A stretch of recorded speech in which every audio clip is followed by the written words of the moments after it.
Hello and welcome to a very early morning stream for me. I apologize for the lateness on this. This is my own fault. Unfortunately, I had written down the wrong time on my physical calendar because I think we scheduled this before daylight savings or something. But at any rate, I'm glad to have you all here. I am here today with Nathan Cofnas. And well, I guess we're here to discuss one particular article. But maybe before we get into it, do you want to just give people a background, what you do, what your blogging career is directed towards?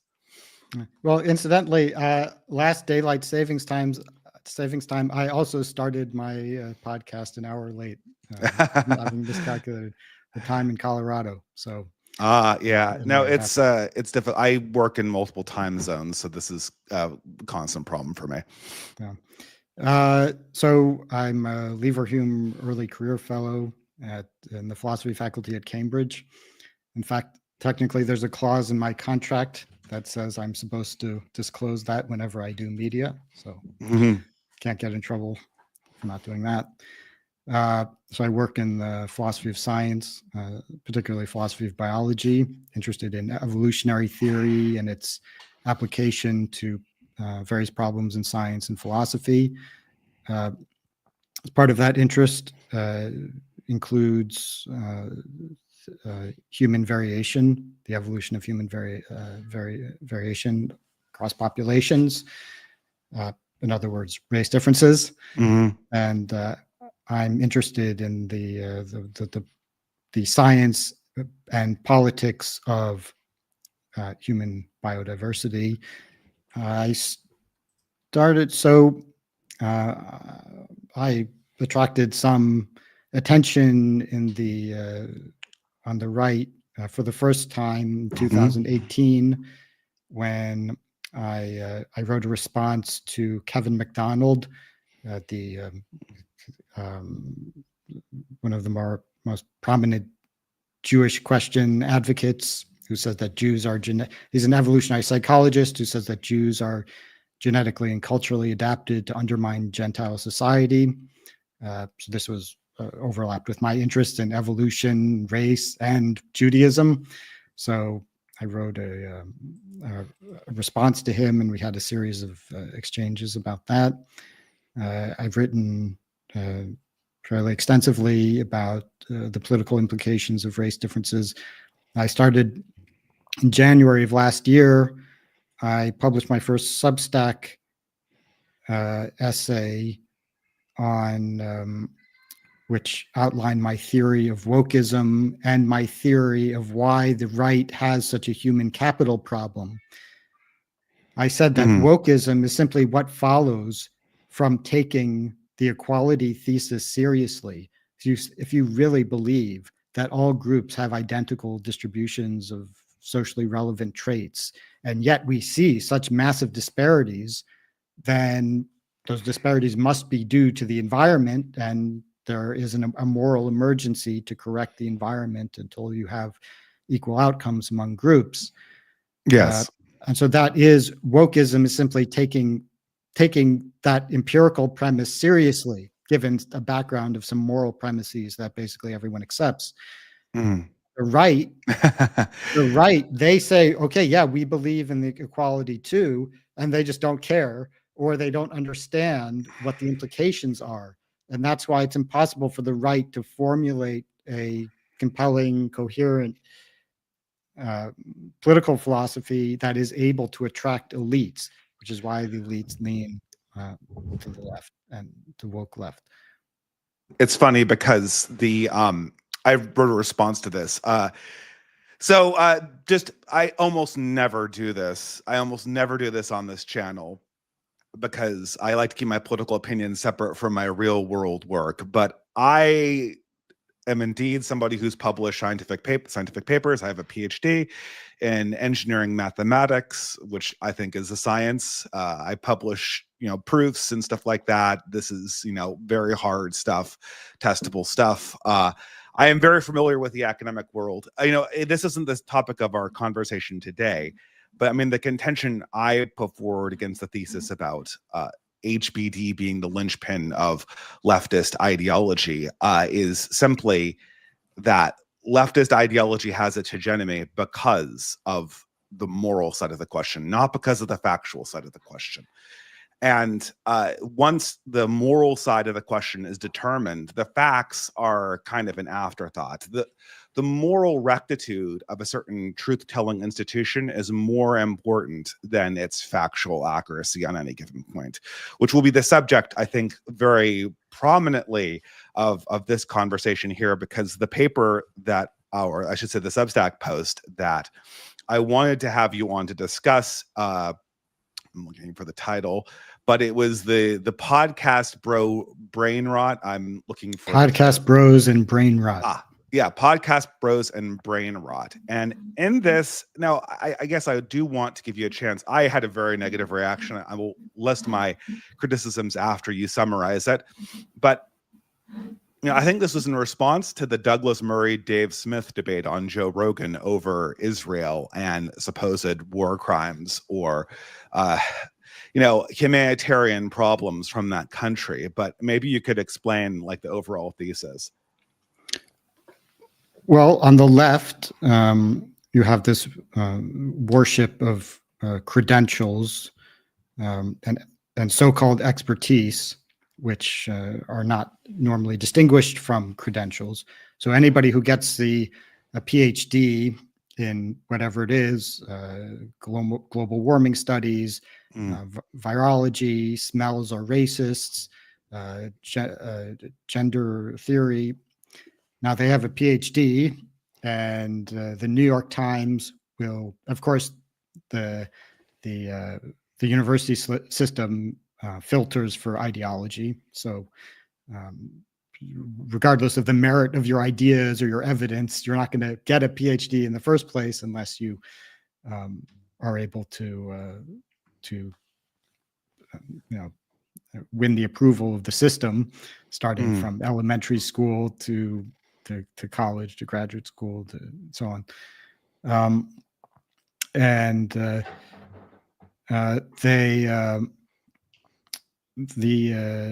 The technocrats on the kind of establishment mainstream left believe that we should just, whether they would put it this way or not, in practice, they want to just follow the experts or the expert consensus, which is in many cases highly politicized topics, where the so-called experts may not even be commenting on issues that are even related to their expertise at all, like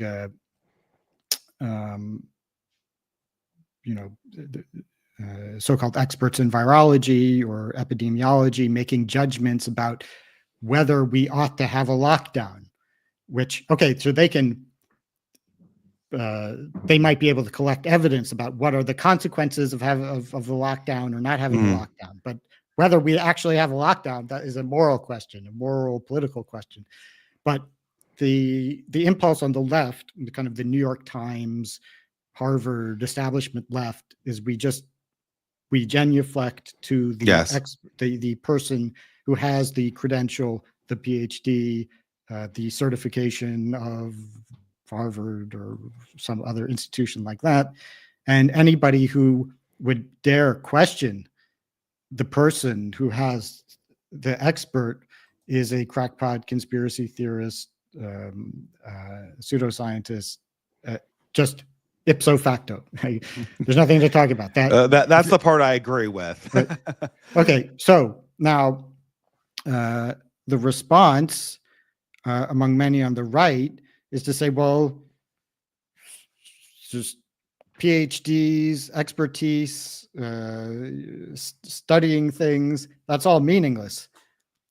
Joe Rogan can invite a bunch of comedians onto his show, and they can talk about whatever. They can run their mouths on Israel, about Israel, on Ukraine, yes, on COVID, on virology, on how to treat COVID, on whether masks work.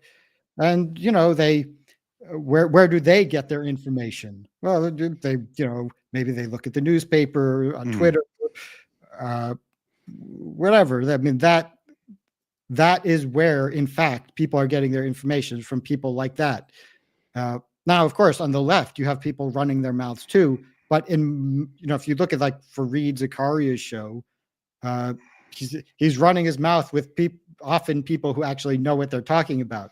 So, this is. But just to wrap it up. Now, my thesis is, now I give many examples of how the experts, even when they had genuine expertise, are corrupt. They told lies to advance their own self-interest. Many of them were frauds. They weren't really experts in the first place. And what I call for is to not reject expertise, but I suggest ways for thinking about expertise critically. Now, just the last point, I just wanted to read a couple sentences from my essay, which I think summarize my view. So I said, many so-called experts are fake and or corrupt. Blind obedience to credentialed authority associated with the left, or trust in a marketplace of ideas that rewards brain-rotting infotainment associated with the right, are both failed strategies. People need to let go of the fantasy that experts or scientists are angels who act only for the greater good and aren't corrupted by power. Experts can lie and make risk-reward calculations that heavily weigh their own selfish interests at the expense of everyone else. Trusting science doesn't mean trusting scientists. So that's what I wrote. And then this is what you wrote. This is, quote, "This is Cofnas's defense of the experts, the reason why, in spite of their motivated errors on COVID, we should just trust them again." Yes. And then, describing my view, you said, "The real thing that matters is that you are the smartest boy, because more smart means more trustworthy." Yeah, this gets to the core of my critique. So there's three things you get fundamentally critically wrong about this that belie a fundamental misunderstanding both of the problem and how academia works. First of all, Joe Rogan is not competing with John Hopkins and Harvard. And before Joe Rogan, the average person did not read John Hopkins and Harvard medical journals. So the comparison between the accuracy of PhD scientists from the medical establishment and Joe Rogan is an improper comparison. Joe Rogan's most proximate replacement, the thing that he, the audience, the person he replaced in the public square most recently is Jon Stewart. Jon Stewart was the most trusted name in news. From my generation, I'm an old guy. I'm in my 40s now. But when I was in my 20s, most young people got their news from Jon Stewart, who is literally a comedian, has zero expert. And before that, it was CNN, who frequently mixed entertainment concepts with its programming, who hired experts that had almost no knowledge of the thing they were covering and made frequent mistakes. And even the New York Times, they hire Tom Friedman. This is the person presented as an expert on Israel. And I just have a list right in front of me right now about all the mistakes that Tom Friedman made, including the stuff that led to the war with Iraq. This is what Joe Rogan replaces, not Harvard and John Hopkins and all this other stuff, right? Second fundamental mistake you make in your piece, and this is the big one. I read this one again and again and again. This is implicit, and I don't think you actually believe this, but you imply this throughout. You imply that you don't understand the difference between a mistake and a lie. Yeah, human fallibility is an explanation for scientists making mistakes. This is absolutely something that we should expect scientists to make mistakes. We should also expect a certain amount of corruption and lies. But the lies having to do with COVID had two qualities that aren't being respected and make them fundamentally different than the mistakes you point out in Joe Rogan. The first thing that makes them fundamentally different is that they're actually lies. These are not like, oh, I mixed up the test tubes, I got the wrong result, I reported accidentally. These people malevolently deceive the public intentionally to cover their tracks because their previous deceptions of the public caused approximately 9 million people to die. like more than the estimates. Like these are like, we're talking like Hitler, Stalin levels of people. We're talking Mao Zedong levels of people that were killed explicitly by these professionals in a concerted attempt to lie. The second thing is, this isn't a scientist lying. These are all scientists lying at the same time and in the same direction for a concerted political end. And they do so not just in a 1 month time frame, not just in one peer review, but over the course of 5 years. And the only way that this lie gets exposed is not through scientists. I mean, you point out Nicholas Wade, who's kind of a scientist in the same way that I am, right? Like he's a PhD, I have a PhD, right? You know, it's not Nicholas Wade that causes the New York Times to backtrack. Nicholas Wade writes his article about this in the New York Times in 2021. The editorial staff of the New York Times is 100% on this lie, and they keep perpetuating it again, again. For half a decade, or for 4 years after that Wade article is published, they only issue a retraction and a real mea culpa after Trump wins the election. The only thing that stops the lying is a political force from non-experts. The third problem with your article is that you don't have a standard for who counts as an expert or not. I mean, you say that, like, you give the analogy of a French teacher who doesn't speak French, but there's no standard for determining who speaks French. Like, if we're talking about Israel, like who speaks French on Israel politics? Well, obviously you think that Dave Smith doesn't speak French. He does not get to have opinion. Dave Smith and Joe Rogan don't get to have an opinion, but Jon Stewart and Douglas Murray do. Tom Freeman from the New York Times does. After all the mistakes they've made, like there's no consistent standard. And what the whole standard you propose is, it will just revert back to the trust the experts, and the experts are my particular favored political class. And this is in the wake of a major scientific scandal that should have, in any ordinary situation, discredited the entire academy at this stage. You know, the focus of our questions about truth should be 100% focused on how the modern academy has become so thoroughly politically corrupted that they could be responsible for such an enormous lie, a malicious lie for half a decade. That should be the focus right now. And the fact that, you know, entertainers, as they always do, or political talk shows make mistakes on the side is a much less relevant point. So, I mean, your first observation that Joe Rogan isn't supposed to replace Johns Hopkins, I don't see how that's relevant for anything. My article is about where people are getting their information. People are listening to Joe Rogan's show for 2 to 3 hours at a time. And they were previously reading Harvard Medical Journal. That, like, they were reading Harvard Medical Journal, and then Joe Rogan came on, and they put down Harvard Medical Journal and started watching Joe Rogan. That's what happened, Nathan.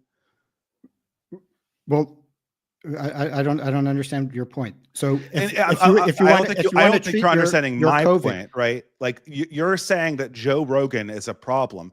He's only a problem if his introduction takes people who were previously at a better information source and brings them to a worse one. It's comparative. It's not absolute. That's my point. What do you mean? They'd be better off listening to Jon Stewart, because Jon Stewart isn't. No, Jon Stewart frequently makes information, but that's tell them to treat COVID with ivermectin and present that as a fact. But Jon Stewart, charlatans. Jon Stewart wasn't on the air, but like Stephen Colbert's and the CNNs were essentially putting down. They were lying to the public. So they were lying to the public. So your view is that I shouldn't criticize Joe Rogan. So this is your theory. I wouldn't accept the premise of this argument. But you're saying, well, if people weren't listening to Joe Rogan, they'd be listening to something worse. So, well, what is worse? No. I mean, the criticism of Joe. So the first thing, the most important thing, we should probably start with this. What is worse, a false fact or a lie, a concerted lie? Because I will read the sentence again. The experts, this is what you wrote. The experts got it right. They just lied. This sentence implies that lying is not as bad as getting it wrong. Okay, the concept of this is not as bad, A is not as bad as B, is a meaningless statement. No, that's a you very explain- meaningful statement. Your peer review would understand let me that. finish. It's a meaningless statement unless you specify the standard of evaluation. Worse, better or worse vis-a-vis what? Well, if you submit a paper, wait, listen. Yeah. Okay, and you can imagine a context where, given the situation, there's some obvious standard by which we're judging people, and therefore lying would be worse. In some cases, making a mistake would be worse. Now, with respect to the person's competence, if they make a mistake, then it impugns their competence. If they lie, it impugns their honesty. So I'll take an example. Let's look at an example, right? You submit a paper to a peer review. It has a bad fact in it. The peer review it gets published. The journal comes back to you and confronts you with the bad fact. What destroys your credibility more? Sorry, it was a mistake, or I lied. So first, the analogy is completely irrelevant. Because this frequently happens, Nathan. This happens. Just in the example I gave you. That happens. How is that relevant to anything I said? There are two claims that are there. I want to distinguish two claims. There are two different claims that people have made about experts. One is that the experts are not actually experts. They don't know what they're talking about. That's one claim. There's another claim, which is that the experts are liars. They're just in it for themselves. Those are two separate claims. I agree. Separate claims. So we want to judge the track record of the experts. Fair enough. Fair enough. We can concede this. Are they lying? Are they incompetent? Now, with respect, nobody thinks that the experts aren't experts. No one thinks that. I don't know anyone in this debate that thinks science doesn't work. That is not what people who watch Joe Rogan. It's the scientists. Now, some of them are incompetent.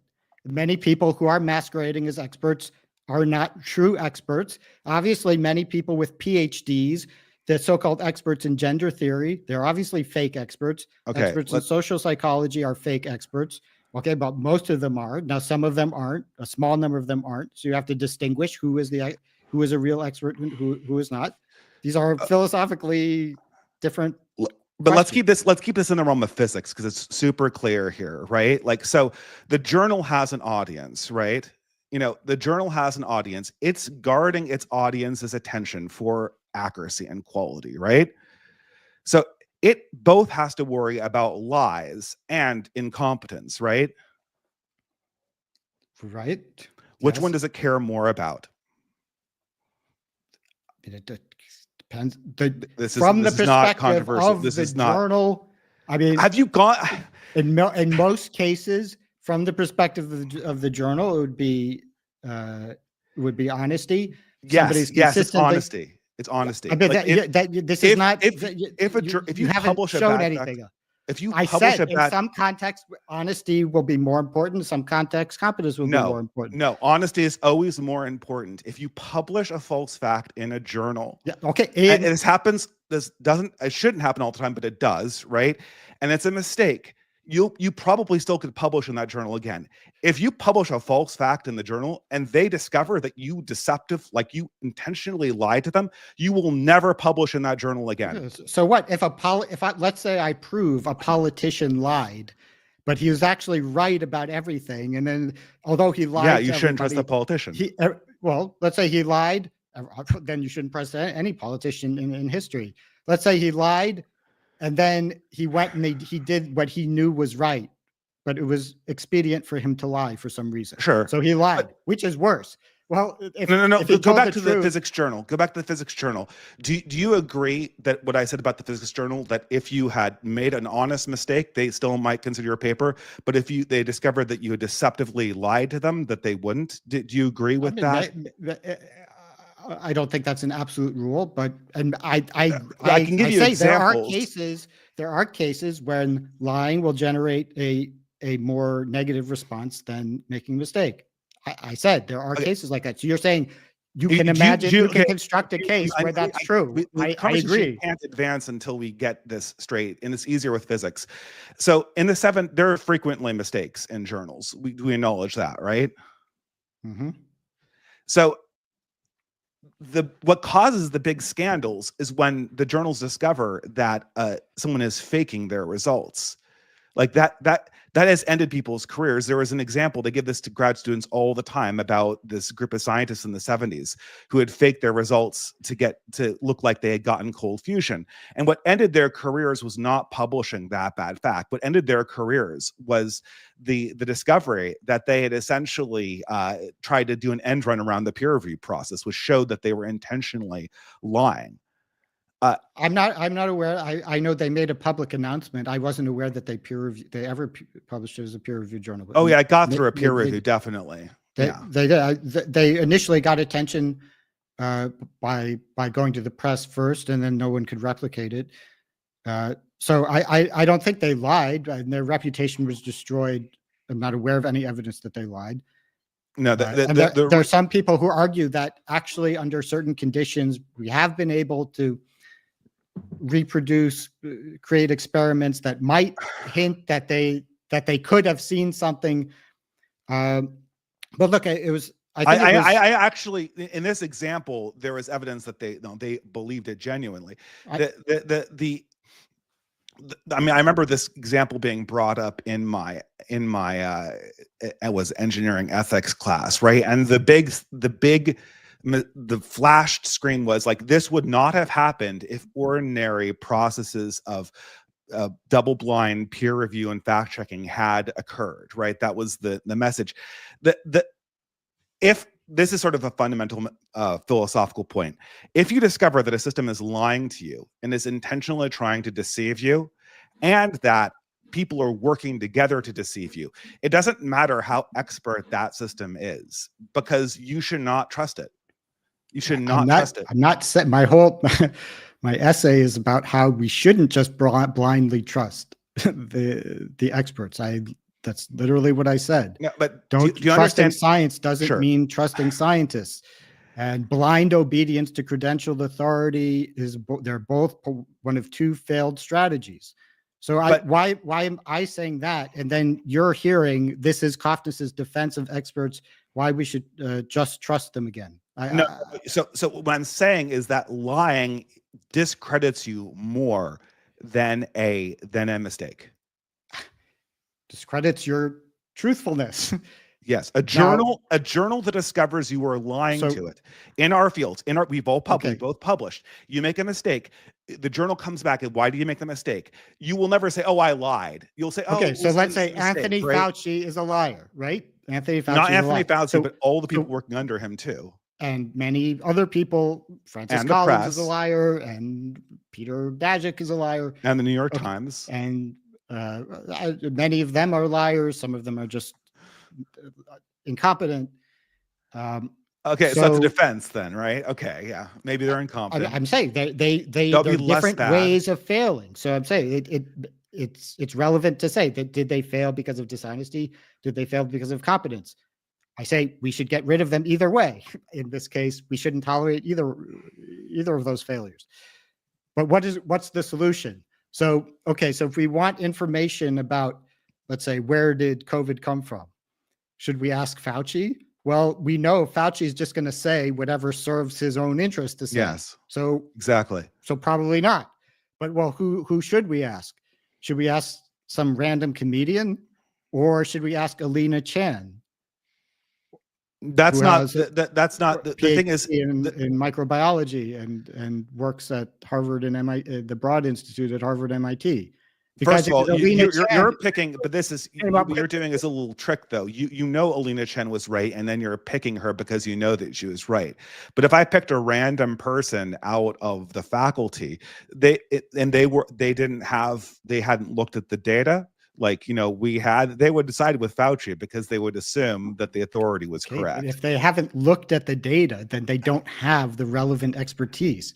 I mean, yeah, but I have no way. If I said this dumb thing that we should just blindly listen to anybody who has a PhD and works at Harvard, even if they're not familiar with the basic facts of the case, and they're just getting their information from a known liar. Yeah, that's not. But he's not. We don't. This is the whole thing, right? Once there is a lie that is coursing through the system from the top down, it is impossible to figure out who are the experts you should listen to. It is impossible, because the experts will lie. They'll lie and say that they looked at the data, even though they hadn't. They'll lie because they're looking for career advancement because the people above them lied. Once the system has a lie at that large of a scale, it becomes an incredibly untrustworthy system. And it's impossible to figure out which scientists are the ones who you can actually trust anymore. This is why lies are so much worse than mistakes. If it was just mistakes, then you could kind of like, you could use the law of absence, since the mistakes are random in character and there's no sort of systematic bias. You could pull lots of experts and they would all make mistakes in different directions and get an understanding. But I can't tell before this thing becomes public, before I know Anthony Fauci is lying. I cannot tell that Chen is telling the truth and Smith is lying to cover Fauci's ass. I can, as a layperson, I cannot tell that from the outside. The only way I can tell that is if I is looking backwards. You know, you're telling me I should have trusted Chen with the benefit of hindsight. I cannot do that in 2020. I cannot I said this in April of 2020, 5 months before Joe Rogan. I said it probably came from a lab. And so did I. So, and, you know, it was obvious very early on. And I was taking my cue from people who had more expertise than I did in the subject. So that first, the Fauci et al. Said, so are you an expert in microbiology? So I'm not. I'm not an expert. So why should I trust you? I'm not commenting on. I'm a philosopher commenting on epistemology. Okay, but I am making an epistemological point that lying is much, much, much worse for an epistemological system than is an error. For the reason I pointed out, the errors are in random directions. The lying is concerted, intentional, collective, and in one consistent direction, making it impossible to detect by appeal to a community. That is why a lie is so much worse than an error. So you think there's no lying? Joe Rogan and the comedians that he brings on his show, you think they never lie? There might be. And if you could show Joe Rogan lying, that would seriously detract from his credibility. But the audience of Joe Rogan follows Joe Rogan, not because they think he's an expert. They know he makes mistakes. They follow Joe Rogan because they think Joe Rogan is honest. And it was very, very obvious that Fauci was lying and had a history of lying. And, you know, if you could show Joe Rogan intentionally deceived his audience, that would seriously hurt his credibility. Absolutely. But mistakes, faux pas, that does not, because we haven't understood the problem. The problem is not that Harvard made a mistake and that they're fallible human beings. The problem is that all the institutions lied, and they all lied at the same time and in the same direction. And the only reason they correct themselves is because essentially they lost an election. So is your defense of Joe Rogan the fact that, well, if it weren't for Joe Rogan, people would be getting their information from somewhere that's just as bad? Or that, well, actually... It's not apparent to me that Jon Stewart is better than Joe Rogan. Oh, yeah, I almost put this in the original essay, but yeah, Jon Stewart was kind of the original person to... creator of the brain rotting format of making a stupid joke about everything and just looking for the angle to kind of but great. I mean, this is before that CNN, right? People don't remember this, but CNN was a huge step down from Walter Cronkite. I don't know. I just remember when Jon Stewart came on. I was quite young at the time. And I thought it was funny, but I also kind of realized that if you actually wanted to understand things, that this wasn't the best format for communicating. So the reason why Jon Stewart, and I don't watch Joe Rogan. I don't even really like Joe Rogan, but the reason why, first of all, Jon Stewart makes tons of mistakes. He's not an expert. You could come up with a similar set of things he said that are totally wrong. And there's worse than that. I can show instances where Jon Stewart's a bad example on the lab leak thing because he came out on the right side of that thing early because he wasn't on the air. But the reason why, let's say Stephen Colbert or something like that, or I don't know, you could even take Douglas Murray if you wanted to. The reason why Joe Rogan is better from these establishment people is that the fundamental problem is that the academy is lying to us. And every single there is no the academy. There's a bunch yeah, of there people. is. I'm in the academy, so does that? But I claim I'm not lying. So there's So there it is very obvious that there is a consensus in the academy on many things. So the academy presents itself as having certain positions on issues. A good example is global warming. A good example is human biodiversity, and you're a heretic from that, right? You can say like, oh, lots of scientists have different positions in the academy, but when the academic point of view is presented at a high level by the New York Times, it always cuts in one direction on controversial political issues, with some notable exceptions. right. I mean, this is all stated very explicitly in the essay. Okay, so you do know what I'm talking about when I say the academy. I say you can't take claims of scientific consensus at face value. You have to conduct an investigation. Now, very often, like let's take the case of HBD. Well, if you give anonymous surveys to people who actually publish in intelligence research, which is exactly the same procedure they used to determine the 97% consensus among global warming researchers. If you do that, the vast majority of people who work in this area say that genes do contribute to the black-white IQ differences. Yes. So I mean, that's completely just empirically false that there's a consensus. And you have many examples of environmentalists who say that I support environmentalist explanations for race differences for moral reasons. I've written two papers. But when it comes to but when the New York Times comes and it comes time for the biology department or the anthropology department of Harvard to make a public statement, they say the exact opposite.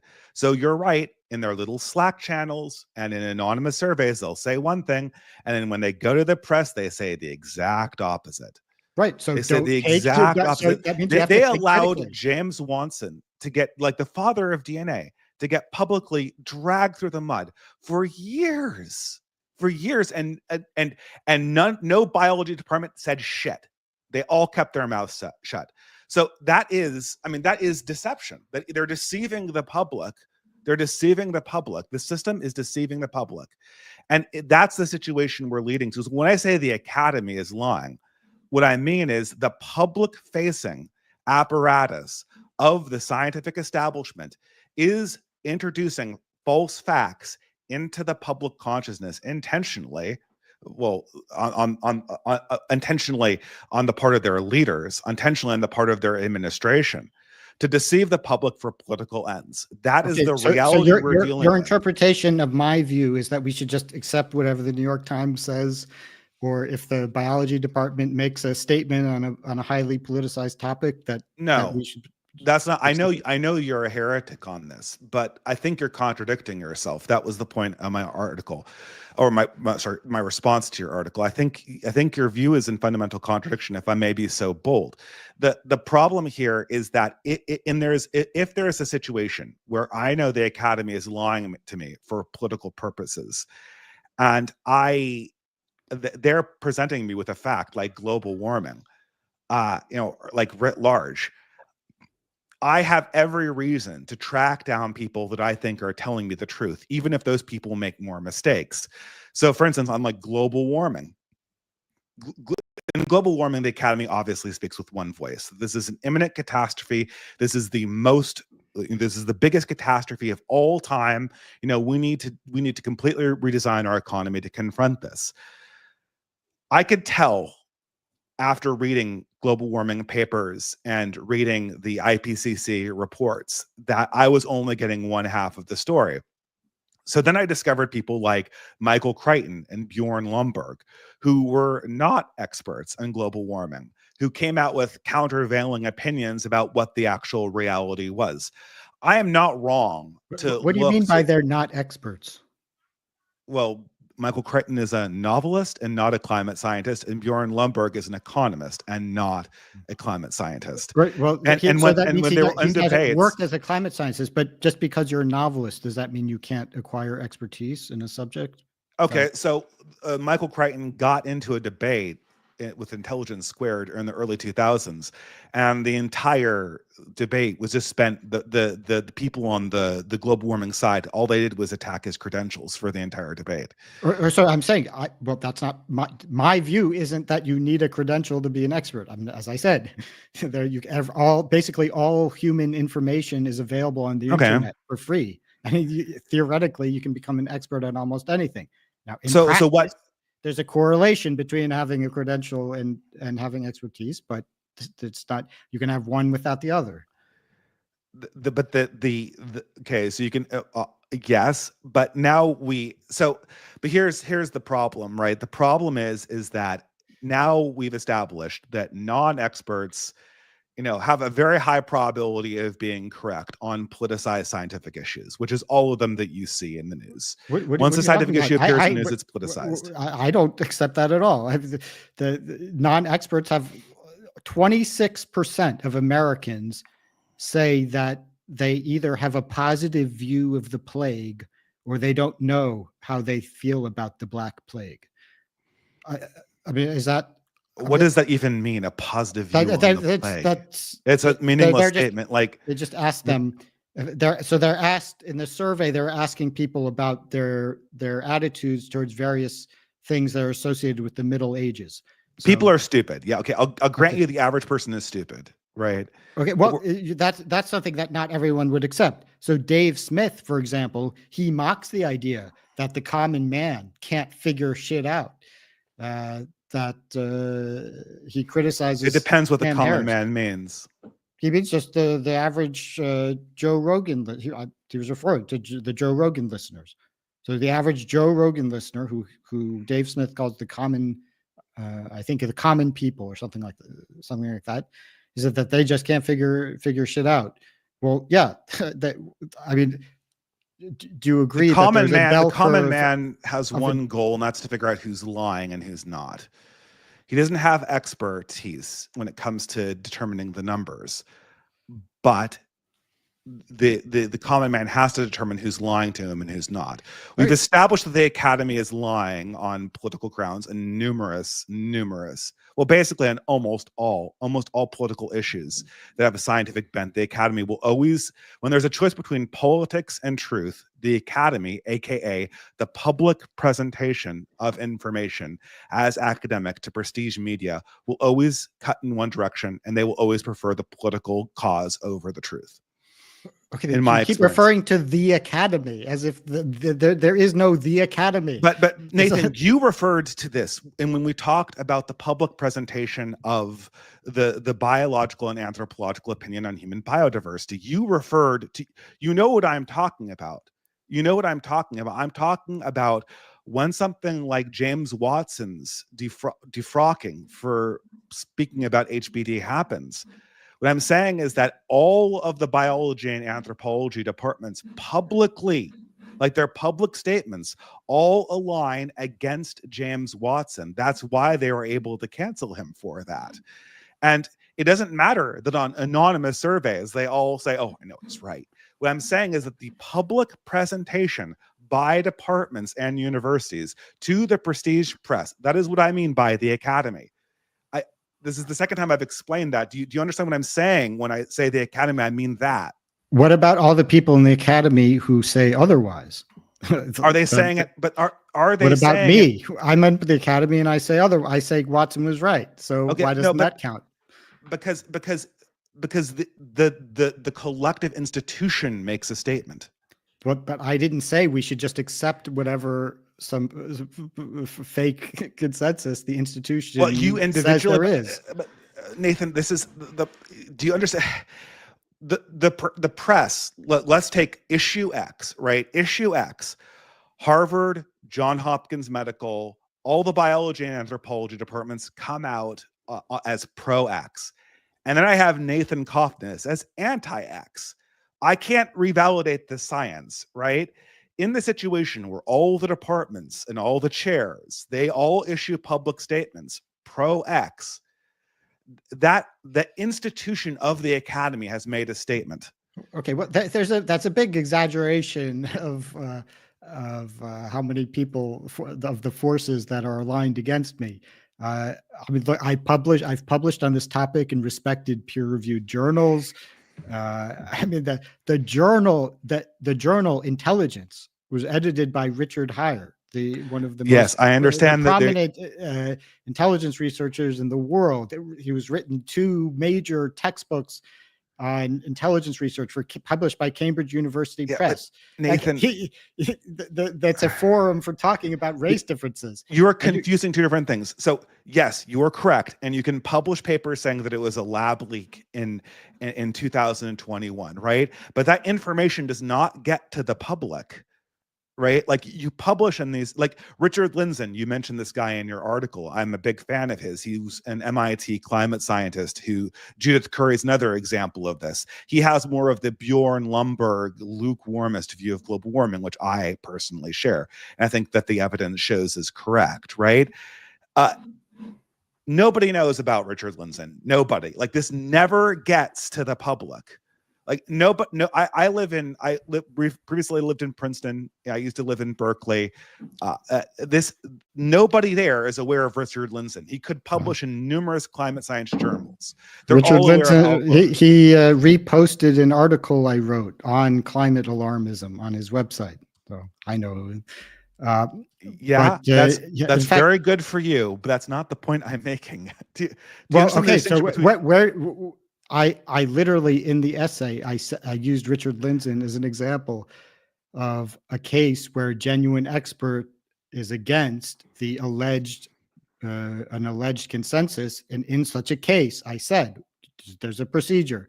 You have to look, is there intimidation? Are people being incentivized to get behind a party line? Okay. Is it politicized in a way that might corrupt people's judgment? Okay, and now we have this. Okay, great. That's all true for global warming. Now, I said, if you can't find any reason why the vast majority of people should be on one side, some ulterior motive for supporting A over B, and you've got this one lone guy saying it's B, I said, well, you can't, as a non-expert, I can't just automatically dismiss the minority, because the way scientific progress works is first there's a consensus, and then somebody comes along and says that's wrong, and that's if it actually is wrong, then the science would advance by one person initially being in a very small minority saying everybody else is wrong. So you can't. That's how it should work. I can't just say, well, he's one guy and everybody else there are more people, so therefore the one guy is wrong. But now this is not true with respect to global warming, but if you have an issue where what's not true, there are no ulterior motives, you can't discover any ulterior motives for supporting A over B. You've got this one guy saying B is right, everyone else is saying it's A. Okay, well, if I'm a policy maker, and I have to act based on A or B being true, it's reasonable, if I have no other information, to think that the stronger arguments lie with A, because they seem to have the greater draw. If it's not politicized, correct. If it's not politicized. Now, in global warming, it is politicized, so that's not a good example. Is Israel and Palestine politicized, Nathan? So who should talk about Israel, Palestine? That's more politicized than right. So, but does that mean we want to hear from somebody who just spews mistakes and gets basic things wrong? Hasn't thought about who hasn't made mistakes? Well, there are levels of mistakes. Everybody makes mistakes, but there are certain mistakes that experts don't make. Douglas for Murray? Example, I give So Dave Smith says that the United States made a solemn promise, verbally and in writing, to the Soviet Union in 1991 that if they gave up communism, that we would not expand NATO 1 inch to the east. And you totally corrected wrong. That it was only verbal. What are you talking about? There was a statement. You think the Soviet Union gave up communism in response to a promise that we wouldn't expand NATO? You cited. It was in 1990 during the negotiations over German reunification, where a suggestion had been made. A suggestion That had nothing to do with them giving up communism. Nobody was thinking about them giving up communism. And the Soviets ended up signing an agreement that here we go. Here's from your article. Here's from your article. I'm quoting you right here.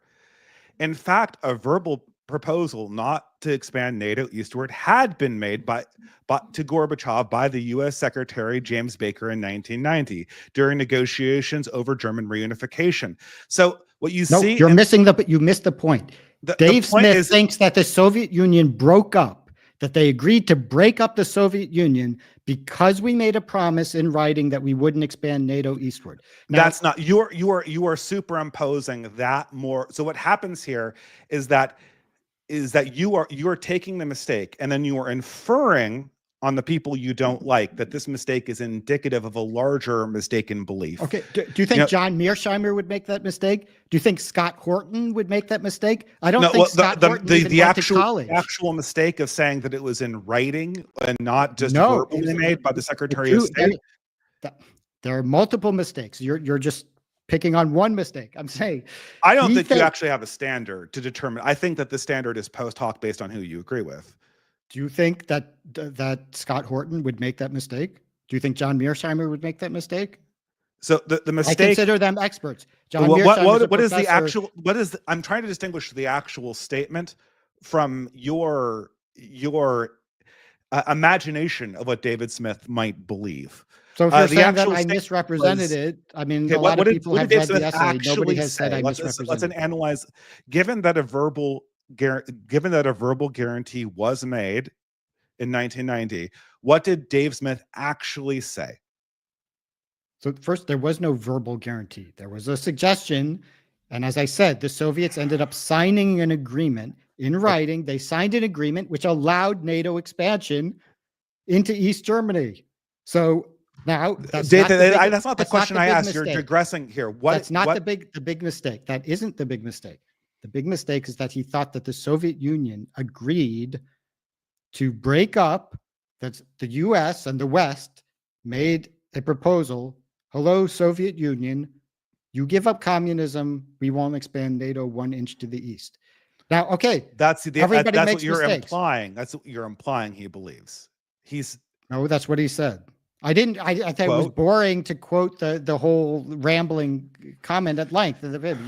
I provide a link to him saying it. So okay, but look. Also, does Tom Friedman deserve to have an expert opinion on Israel or whatever? Like from the New York Times. I never said the New York Times. I didn't hire him. I didn't say he's an authority on anything.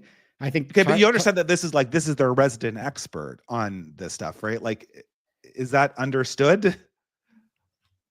So your suggestion I'll is read you a quote from Tom Friedman. Therefore, I right? should approve of but I don't approve of Thomas Friedman, so I don't know.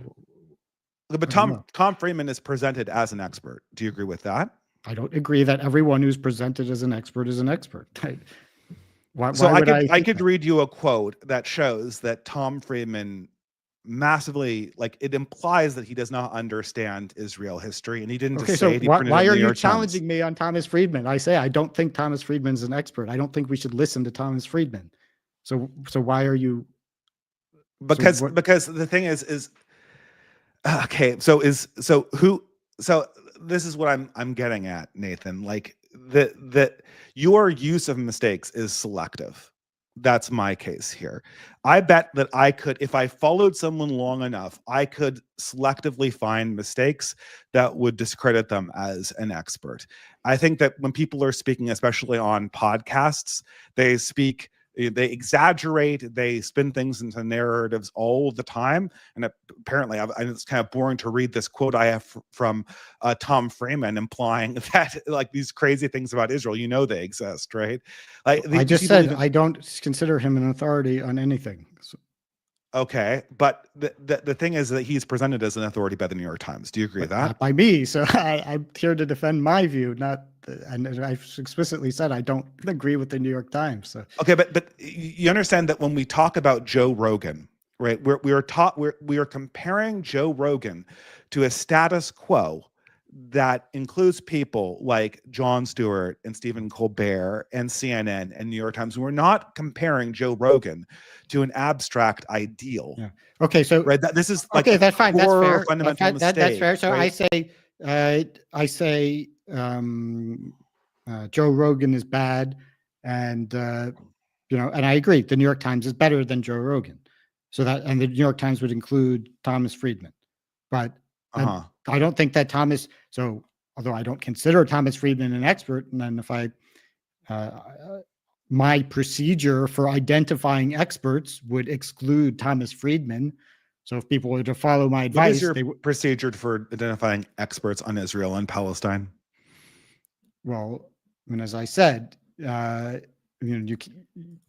can't have a standard where how can you talk about Israel unless you know the history? You need a PhD in history. How can you talk about anthropology and archaeology unless you know the languages? You need a PhD and speak Aramaic and Arabic. But you're making my point that the discussion on expertise on a subject like an act of war is almost meaningless. Well, okay, so I said that's my point. I said there are two conditions for talking about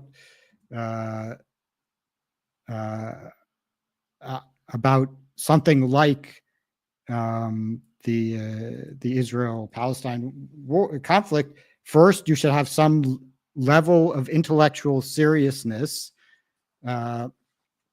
which, as I claim to demonstrate, Joe Rogan does not have. I'm not being able to make the distinction between combatant deaths and innocent civilian deaths. So, you should have some requisite level of intelligence and vague. Thoughtfulness. That's vague. Yes, it's vague. Okay, so what? So what if it's vague? So look, what I'm saying is like Joe Rogan has Dave Smith on to discuss politics. He gets criticized for having non-experts. NPR has Tom Friedman on to discuss Israel. That is portrayed as a discussion of experts, even though both make similar levels of mistakes. I don't know if there's similar levels. Would Thomas Friedman not be able to understand the difference between combatant and innocent civilian deaths? I think he's better than that. I do not think that is actually. I think that is actually a quote out of context from Joe Rogan. I think Joe Rogan understands the difference between combatant and civilian deaths. Afterwards, he was trying to be he was trying to be deferential to his guest. This is also the thing too. Well, is that I have the link there so people can see it. No, but anyway, I say you should have some level of intellectual seriousness, and you should have some claim to expertise. You don't need all 8 PhDs. You don't even need 1 PhD. What is some claim to expertise? You should have some kind of something to What is some claim to expertise? That's something to add that goes beyond what the random person would get from browsing Twitter or. Does Tom Friedman have some claim to expertise? Yeah, maybe some. Maybe he spends a lot of time. Look, I don't think his expertise rises to the level where we should be paying attention to him, let alone to the degree that society does. Douglas Murray have some claim to expertise? No, yeah, Douglas Murray much more. Although Douglas Murray, look, this is a kind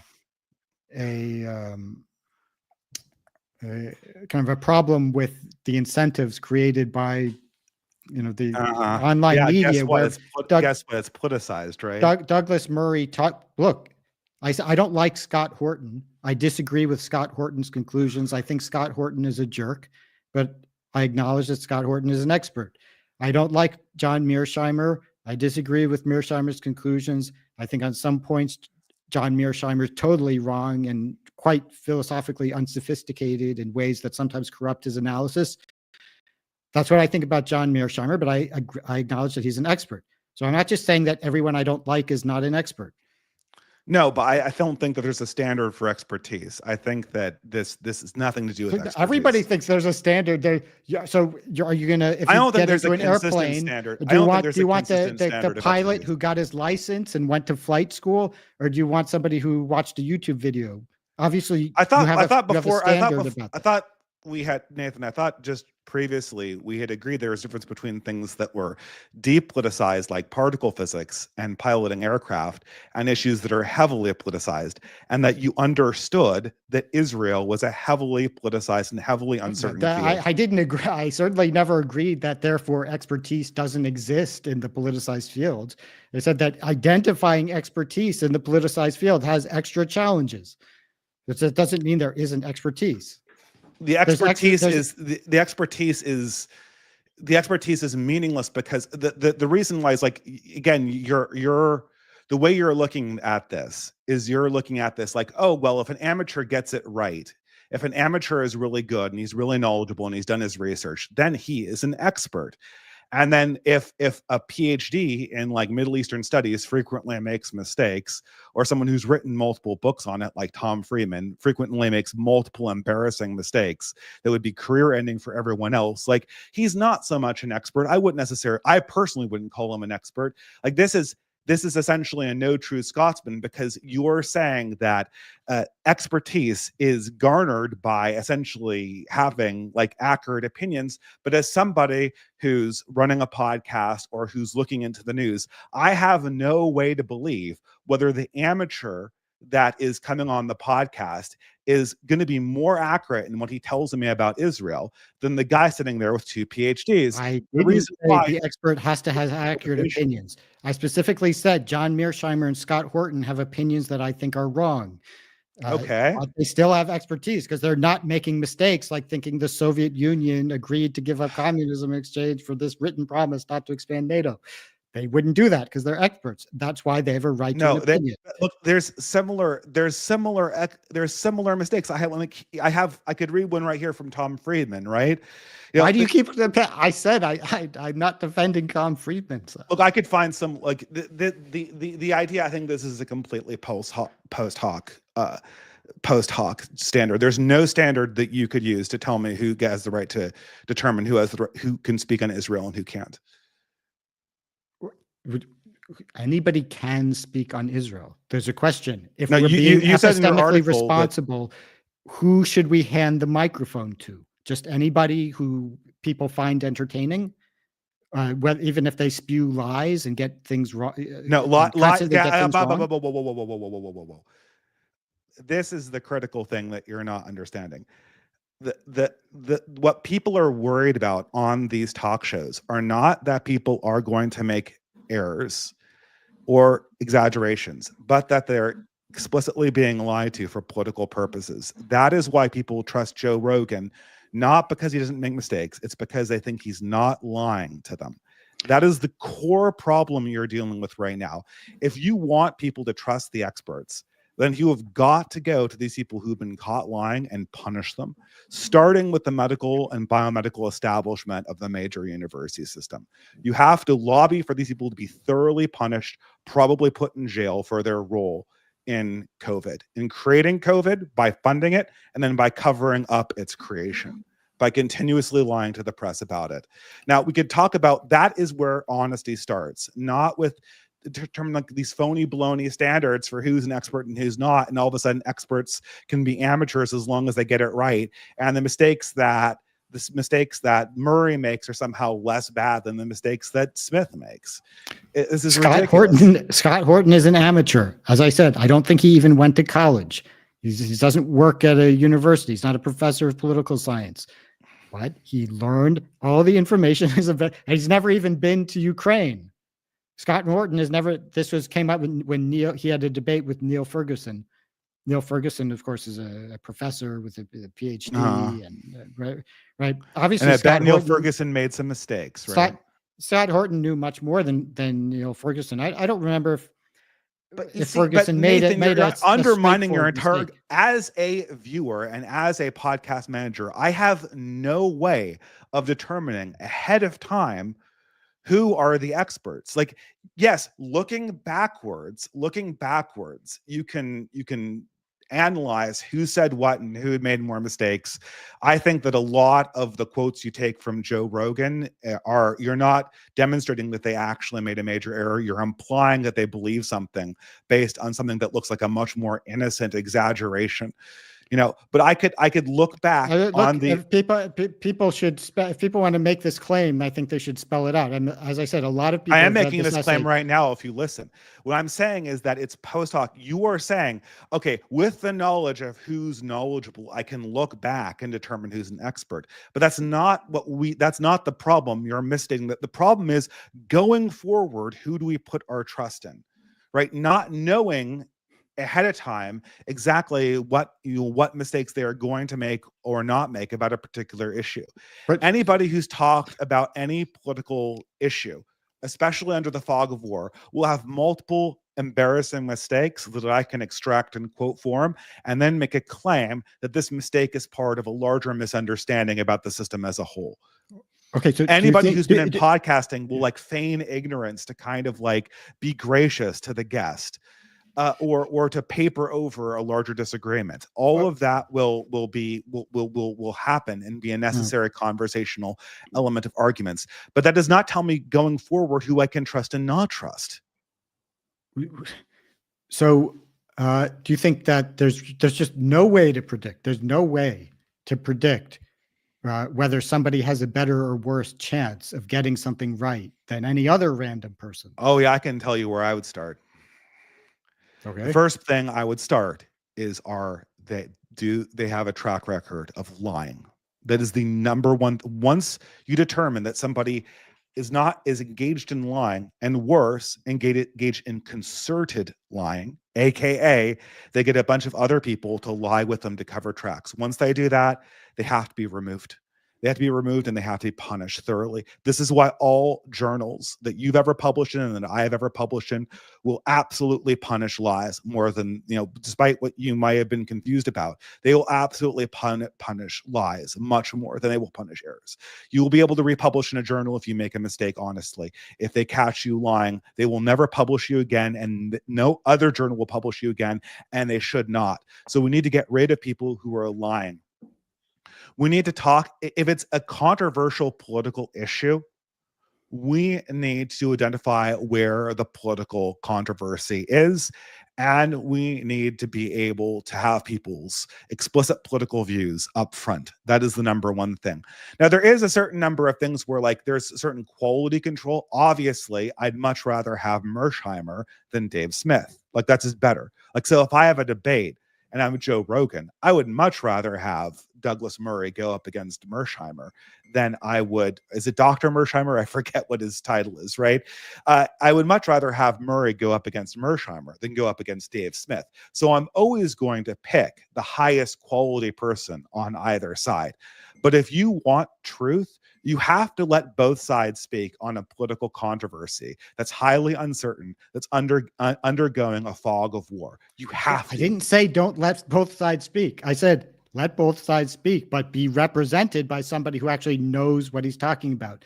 There's a difference between having deep knowledge of a subject, which takes a long time, is not something you just pick up by browsing a Wikipedia entry or Twitter, and then having an opinion that emanates from your deep knowledge and being able to defend it by citing lots of facts and an understanding of the methodology that people who work in that field employ, and that we should be hear from all sides of a controversial issue about at least controversies about which experts recognize that there's legitimate disagreement. So if you have, let's say, some crackpot who wants to defend Trump's tariffs, something that no serious economist does in the world. Well, you tell me that, right?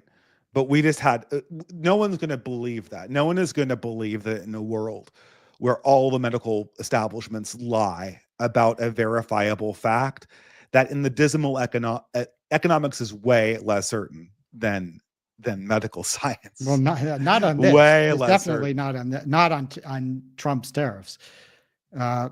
But no, but you're pointing to that's why what Anthony Fauci did was so bad, because he did destroy the credit. What he did had a predictable result of destroying the credibility of the establishment institutions in general. Rightfully destroyed the credibility of the establishment. Now you have to demonstrate why, why were the economic predictions of the free traders correct?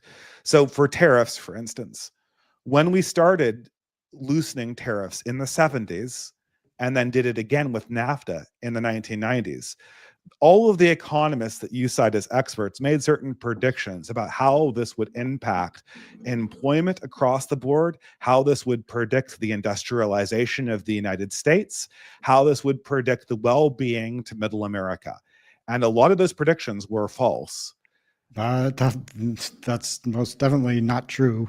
Maybe some specific predictions. Yeah, people make specific predictions. Specific predictions are false. But the fact is, there was an explosion of wealth in the last few decades. An explosion of wealth that occurred in specific areas.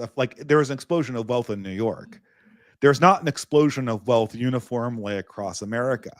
The explosion of wealth uniformly in every single spot, wealth went up.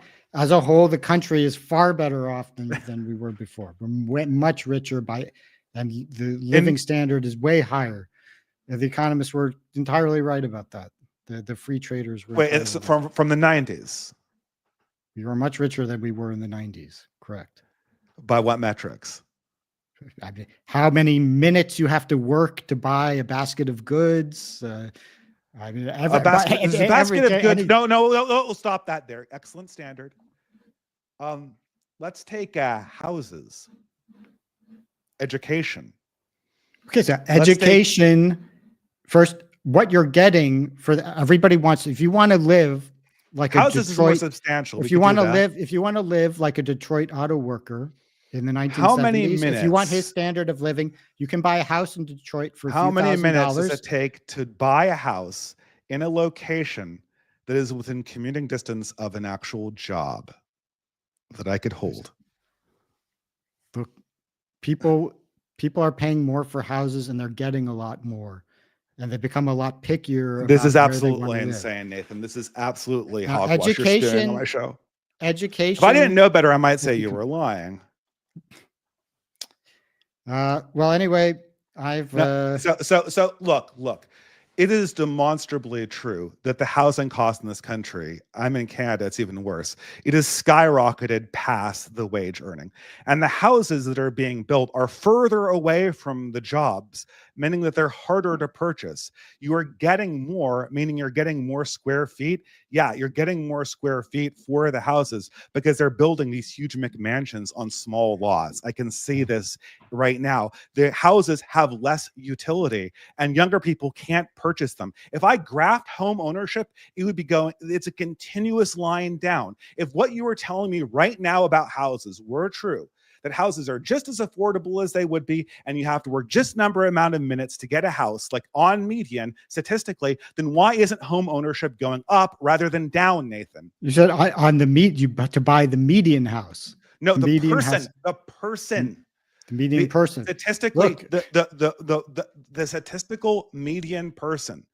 What is the earliest age they can buy a house, and how many minutes do they have to wait? Buy a house? I said you can buy for a house in Detroit for a few $1,000s and live the life of a. There are no jobs in Detroit, Nathan, and the reason why there are no jobs in Detroit is because the country deindustrialized. How do you not understand that? Okay, well, anyway, look, the economist will be seriously, right. Do you not see the problem with what you just said? How is this not discrediting in the same way that you imply to you right now? How is this not discrediting for you in the same way that Dave Smith quote that apparently exists but I can't see here does?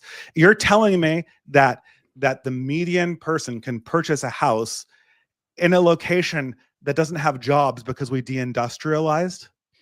So is there a single serious economist in the world who agrees with the position that you appear to be defending? I'm asking you a specific question on a factual ground, like a number. Look, I can go, sir. Many people have documented the ways in which this is exactly the dynamic that I'm now. Worried about. Like, you can't answer a question like on the numbers, and so you're appealing to a consensus of economists. Well, that's exactly the right thing to do. No, Because it's not. I'm The saying, right thing to do is to answer the factual question, right? When we're I'm on the saying ground. this You is a made a very good, claim this is about a the very good test. affordability of This is a housing. very good test of my procedure. So you No, no, have, no, no, no, no, no, no. I asked a specific question on the affordability of housing for a median, and not mean, a median income person.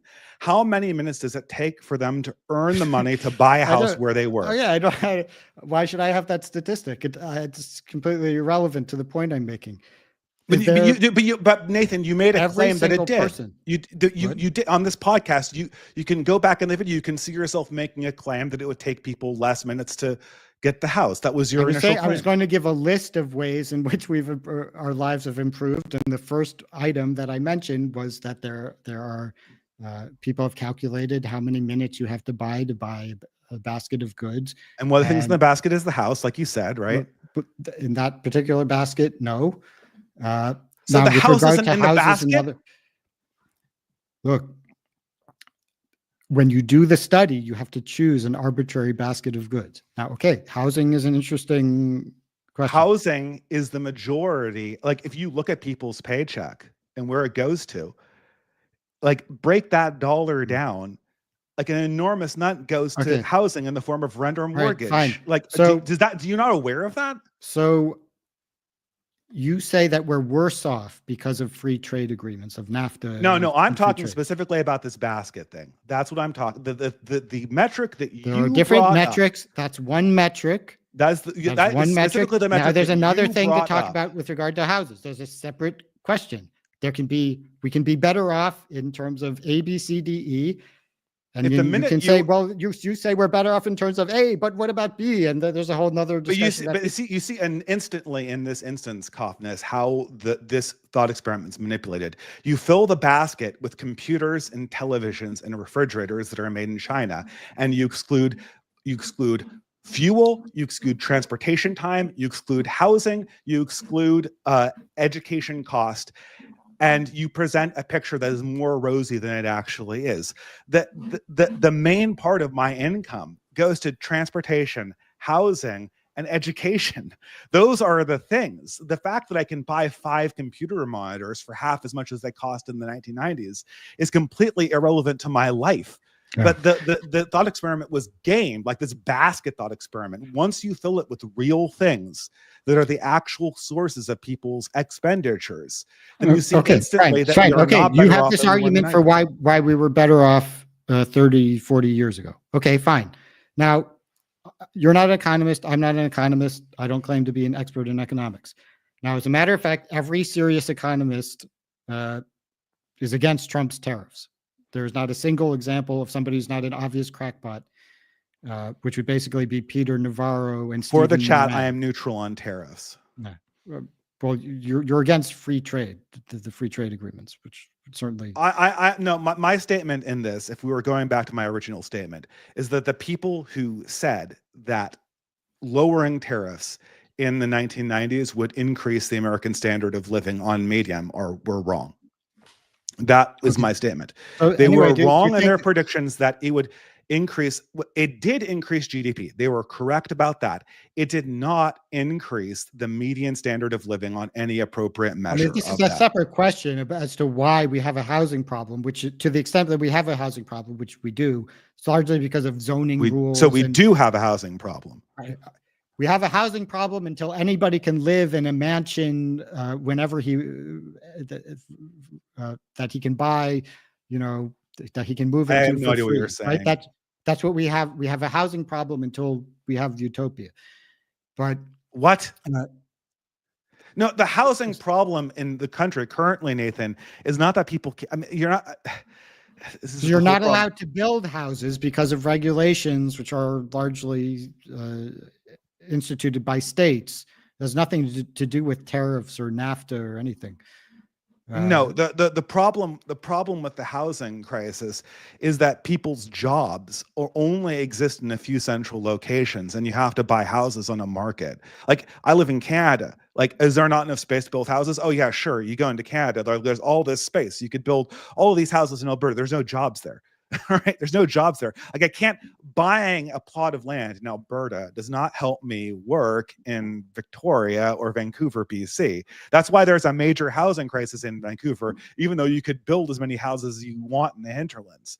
Now, these are the things. This is why you're saying to me that I should respect. Like I can tell that there is it is the question of free trade politicized. Yes, obviously. Have the predictions of economists with regards to trade policy been shown to be incorrect in their pronouncements about the standard of living for the median American? The projections have been incorrect. I have all the telltale signs that you told me were the telltale signs of having an expert class that could be very much politically corrupted. And if they can corrupt you would have to, if you show economics? That there was a clear consensus among economic experts that if we did A, then B would happen, and we did A and B didn't happen, and there was a genuine consensus, then that would detract from the credibility of that expert class. Yes. Now you've been very vague about what these predictions are and exactly how they're related to the outcomes that you're talking about. So I see. I've been very explicit. I've come close to establishing that economists don't have any expertise that we should honor. What do you mean have no expertise? It's not, I'm saying that economists, an appeal. So I ask you whether it's more affordable to buy a house for the median person. And then immediately you cite me the consensus on economists. That's nuts. Like that's a nuts response. You were originally, your point was that I appealed to the consensus among economists as a reason to side with the consensus view. You said no, because the consensus has previously been wrong. Now, if you're right about that, then yes, that would undermine the credibility of the consensus of economists. You've kind of made vague gestures about how they made predictions that were wrong. You didn't quote anybody. You didn't say exactly what those predictions were.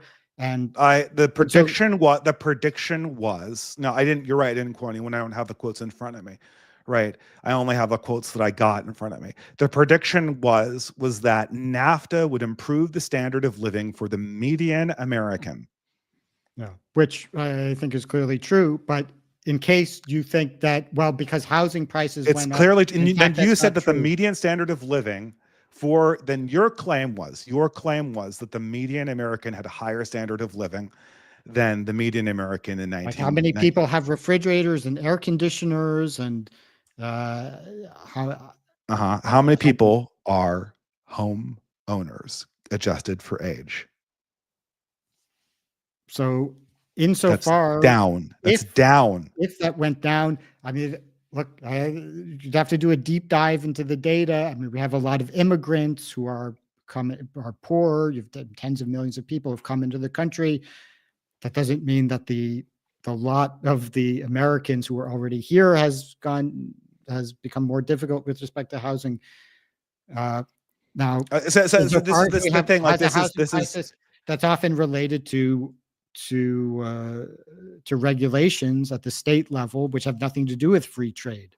Okay, great, but that's not the claim. The claim was, and this is what. So there is a connection between free trade and the housing crisis, and is that the two things where free trade drives the housing crisis.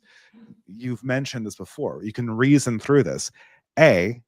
Free trade, and the majority of economists agree with this too, it was part and parcel of having mass immigration into this country to fulfill a certain number of labor. Part and parcel. Free trade doesn't imply open borders, and if many economists would support open borders, this is a consensus of economists is frequently cited in defense of mass migration. Right, mass migration is frequently. As I said in the essay, you have to ask if there's an alleged consensus with respect to some issue. Yes, then you have to ask, is the expertise actually relevant to that issue? So, for example, if all the it is to free trade, but not to mass immigration. Of course, whether to change the composition of the country is a moral question. No, I'm saying the economic impact of mass migration. I don't know.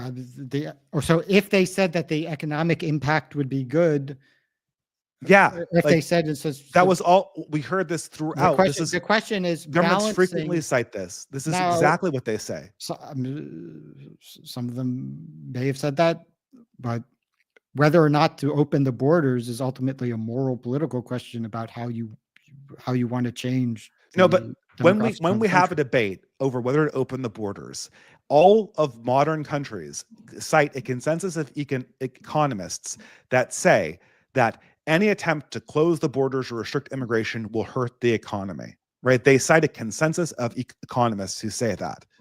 That is what we're dealing with right now. And you're saying that we can ignore that one. I mean, the two ways that open immigration and open trade have contributed to the housing crisis is they have centralized the jobs inside cities because the economy has been financialized, and not Detroit, in case you're wondering. I lived in Detroit, or near Detroit, in a Detroit suburb for a while. The jobs aren't going there. They're all going to New York. They're all going to San Francisco. They're all going to East Bay. And in the meantime, we've massively increased the number of people that have come into this country. So we've restricted the supply and increased the demand. That's how you get the housing crisis that we're seeing There are right now. 8 million It absolutely affects Native there are citizens. 8 million job openings in the United States right now, and there's 6.5 million people looking for work. So, there's just the idea that people can't get jobs. People can't get, I mean, if you look at the salaries. Said houses, Nathan, not jobs. Yeah, okay, you see, if you have a job and you make a lot of money, then you can buy stuff, including a house. No, you can't. That's what my whole point. The amount of minutes you have to work. That people make way more money than I do.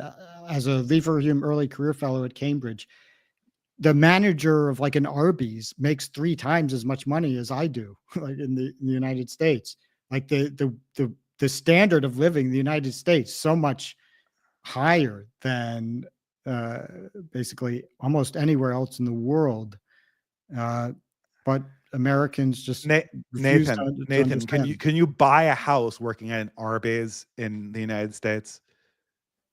Can you afford buy a house with cash, or can you get a mortgage and the down as a manager? payment? I said as a manager, not as a manager, again, and as manager where, right? This is the Panda Express question.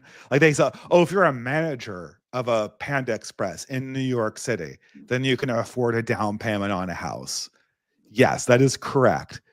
But you can afford the down payment on a house in like Detroit, or in far off in like in New Jersey, like way in the sticks, like in Trenton, New Jersey.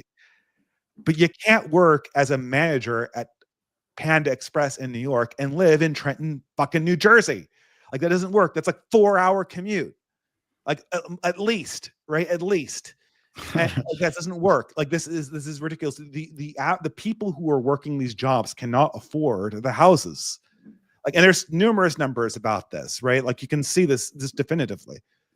Yeah. So you think the situation that in Spain or Italy that I made no statement about Spain or Italy. So we're comparing our record. Like how is America doing now that we have free trade? The comparison we made was to America in the 90s. That was your contention, was that we were better off, worse off economically than we were in the 90s. Yes, that was your contention. Okay, was that my we were opinion better is that's ridiculous. And if you have an example of if you have evidence that there was a consensus among economists that if we implemented NAFTA or some free trade agreement, then a certain thing would happen, and it didn't happen. I mean, you haven't shown this. So you're saying that most economists were against NAFTA in the 90s? So they're in favor of NAFTA, and then after NAFTA, we became richer. We became poor. Better off. Yeah, okay. I think that's ridiculous. But Nathan, do you not see how this trick works? Do you not see how this trick works? Do you not see this as evidence of like the median person in 1990s? He sees a consensus of economists, and they say NAFTA is going to make you and your children's life better. And they sign and go, oh yes, I believe the experts. NAFTA. I'm not saying the economists are right or wrong about tariffs. I have no position on tariffs. I want to make that 100% clear. Okay. I think that to the extent that we do tariffs, we should do them very, very slowly. So I am no position on that, right? The person in the 1990s signs on to that, and then we go into 25 years in the future or 35 years in the future, and we end up in 2025 where groceries are unaffordable, education is unaffordable, fuel is unaffordable, and most importantly, one of the biggest expenditures on your paycheck, housing is unaffordable. By unaffordable, I mean the median income inside a reasonable distance of the job cannot afford anything approaching a starter home in that area. So like your median income in New York cannot, New York City is, let's just take that off the boat. In most cities that aren't, New York or San Francisco, it is incredibly difficult, if not impossible, to afford a house based on the median income. This was not true in the 1990s or 1980s. So as an average person, as a median person, I see the consensus of economists tell me to do something politically that has the opposite of effect of what their promised outcome was. Right. That destroys their credibility. And look, if people are confused about whether we've become richer or poorer in the last 30 years, then, I mean, yes, they will draw false conclusions on important issues, including about whether we should listen to economists. I mean, you say that you're not against, that you have no position on the tariffs, but you say that we became poorer with free trade. So it sounds then like the economists were wrong about the fate of reorganizing the economy like we did. Well, you think it's a bad thing that we became poor because because of NAFTA? Yes, I think it's a bad thing that we became poor. Yes, yeah, Nathan. It's a bad thing we became poor. Moral statement. And it is a bad NAFTA, thing can't that afford the housing. do you agree with that? Is it a bad thing that the median person, the median 30-year-old person in this country, can't afford a house remotely near the place where he works? Look, is that a hard statement for you to make? If okay, you're making a factual claim. No, it's a moral claim. Look at the data. I'm asking you a moral claim. Is it bad? Is it bad that median people have a harder time affording houses? If the empirical claim were true, would be better for people to be able to buy a house. Yeah, obviously, but that's. Do you contest the empirical claim is true? Look, it's very difficult to make these comparisons. There's not a straightforward way to make these comparisons. There's not a straightforward way to determine whether the median person. What do you mean a house? People wouldn't be willing to live house in a house near the place where they work, Nathan. So they can't live in an apartment. Living in an apartment is not. No, because if they live in an apartment, half of their paycheck or more than half of their paycheck is going to be consumed in rent. If you live in a, do you not understand this? If you, I hope. Well, pause this. You don't. This is the problem, Nathan. Like you talk about not speaking French, like you're belying that you don't understand the problem. If you live like through your 30s in an apartment inside one of these major metropolitan areas like New York or San Francisco, like 60 or 7% of your paycheck goes to rent, which means that it does not go to your wealth.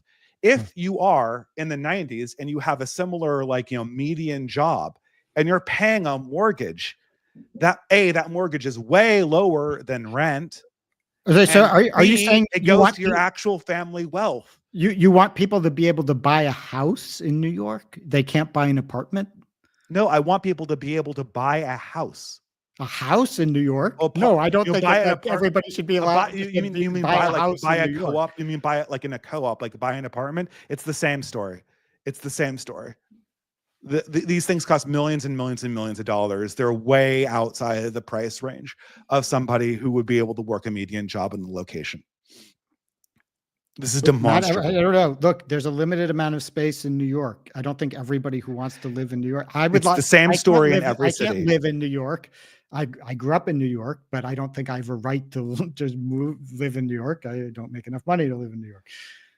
Do you understand the overall systematic problem that this is not just a New York problem? That you'll find the same thing in every metropolitan area. You'll find that the worker's median salary is significantly lower than the down payment they have on any property in that city. So, and you understand why that's such a big problem? Like, I'm just asking if you don't understand the parameters of this issue and why it's so significant to people. So what does this have to do? The original point was that economists were wrong and therefore they've been discredited. And my procedure of appealing to a consensus among experts has been shown to be flawed.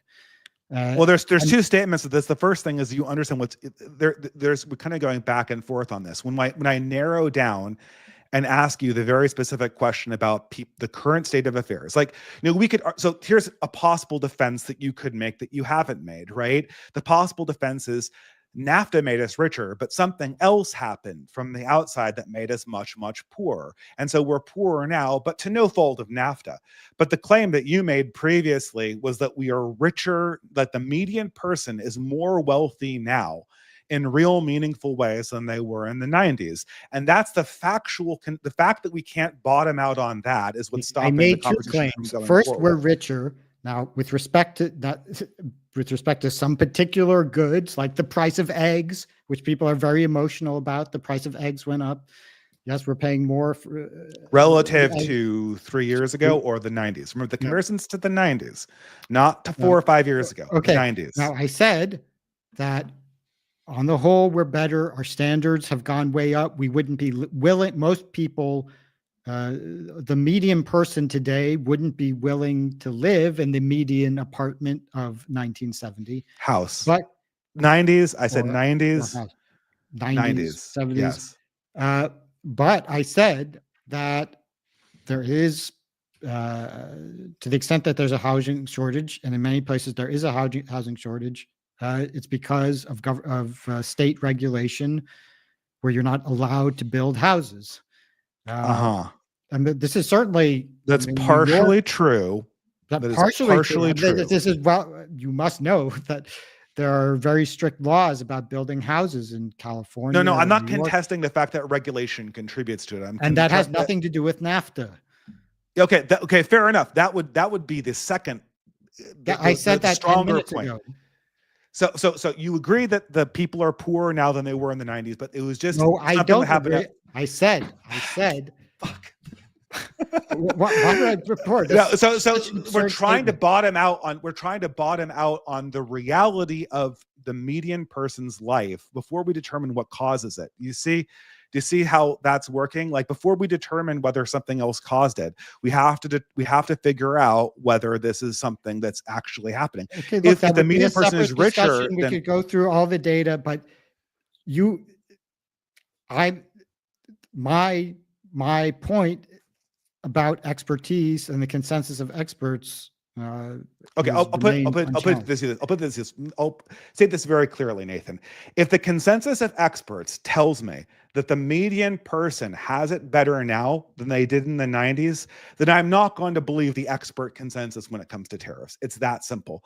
I can see demonstrably through numbers that I have seen, and through just looking around. I know that's not scientific, but I can see through statistics and numbers, and this conforms to almost everyone's experience, which helps, even though it's not scientific, that the standard of living is much worse than it was in the 90s. So if the consensus of experts is telling me that we're richer now than we were in 1999, that like the median on the median person's experience, and that's a verifiable fact because that has hard numbers. What's happening right now? That's a historical question.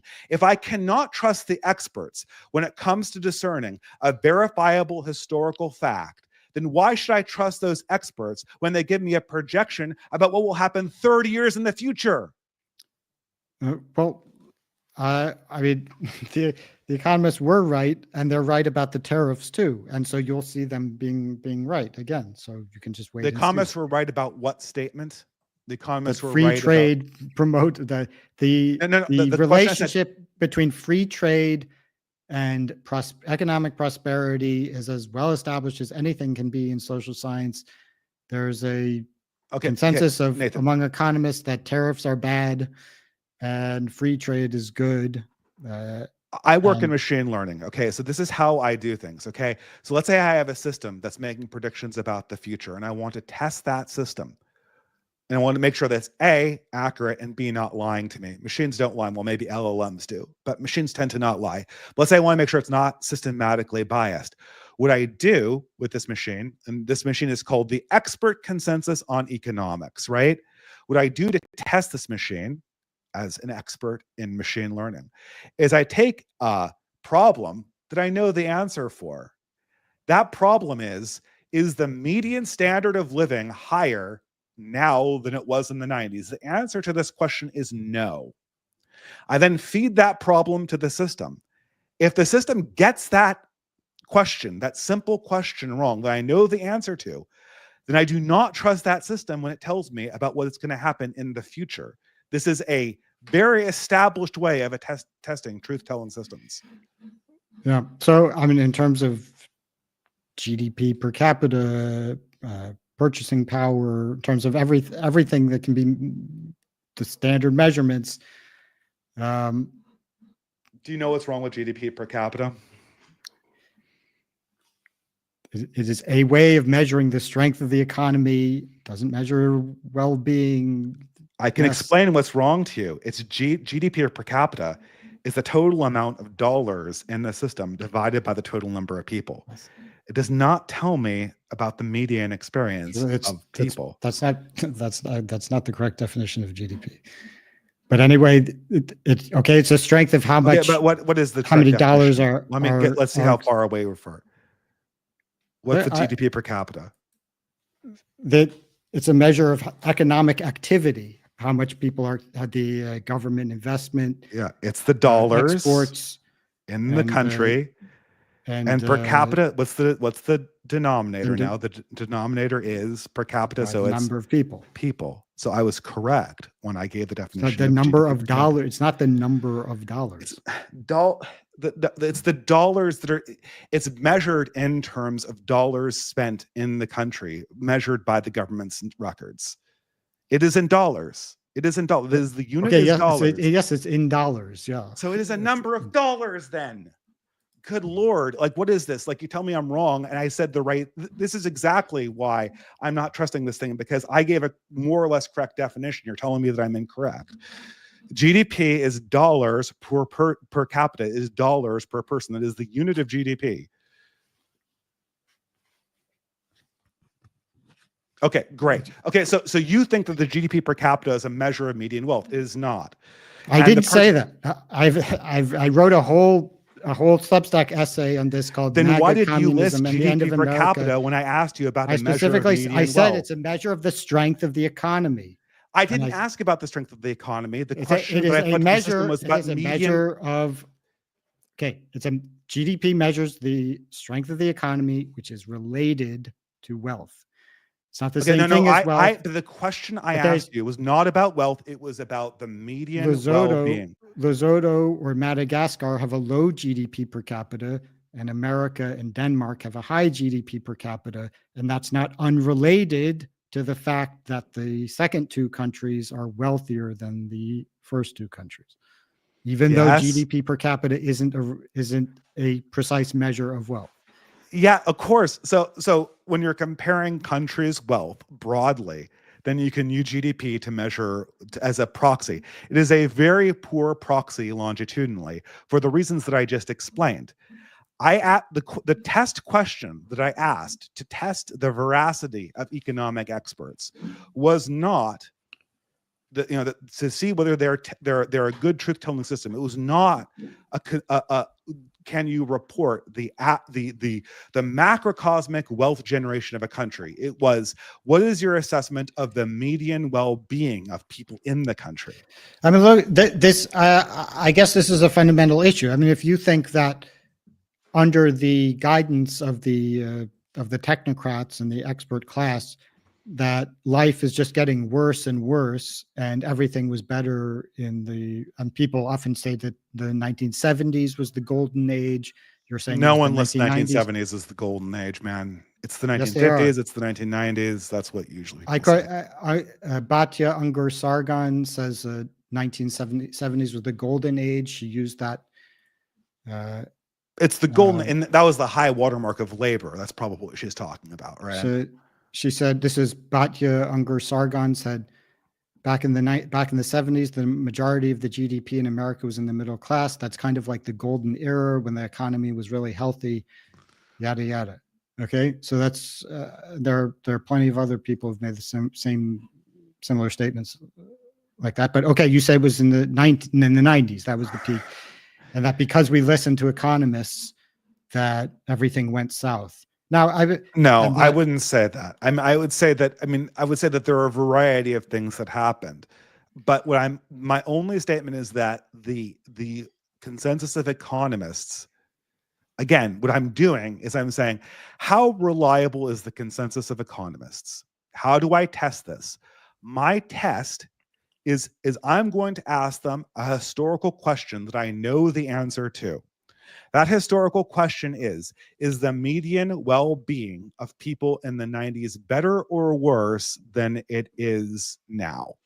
The median, well-being is a very slippery concept, right? So you can say, well, life expectancy went up and health went up and all these other measures and how much people eat and so on, all that went up. But you just want to focus, say, for example, on the price of eggs. I could say so that was what no. Trump did. That was not the price of eggs. The price of housing was my prominent. Okay, you decided groceries too. We could use groceries if you wanted to. Okay, the fact that we're paying less for everything else, though, we leave that aside and we just focus on the thing we're paying more for. I actually don't know this number, but are you saying that the eggs are more affordable now than they were in 1991? So it's possible that the price went up precipitously because of the bird flu. The bird flu wouldn't impact that in a 31-year time frame. That wouldn't be. So it impacted it a few years ago. Nathan, we keep on losing resolution on this factual question. I keep on asking like these specific questions, and I keep on getting like unrelated. Your contention is that groceries are more affordable for the median person now than they were in the 1990s. Yeah, you might be right about sure that. They are. Yeah. You're sure they are. But houses. Again, what house you want to buy? That I already answered this question. You say the median house. Well, how does the median house? I didn't say the median house. I said the house near. Can the median person afford a house within a radius of where his job is? That was the statement. That was the claim. I mean, some places have become very attractive locations. Lots of people want to live there, so there's a tremendous. This is a yes/no question for that. Nathan. What do you? His job. So you have houses. You don't want to commute. If you don't want to commute. This is a very specific question. Has the median person, is the price that he pays in minutes worked for a house, the houses in his circle? We can measure via median or we can measure via any other method, right? But does the median person have to work more minutes to put a down payment on his house than he did in the 90s? In the area where he works, where his job is. I'm not talking about a ghost town in Saskatchewan.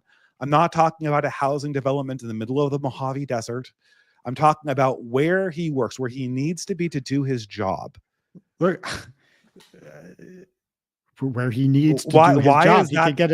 He could get a job. There are lots of jobs. There are 8 million jobs in the United States. There are 8 million job openings. So Nathan, I'm sure that do you not understand?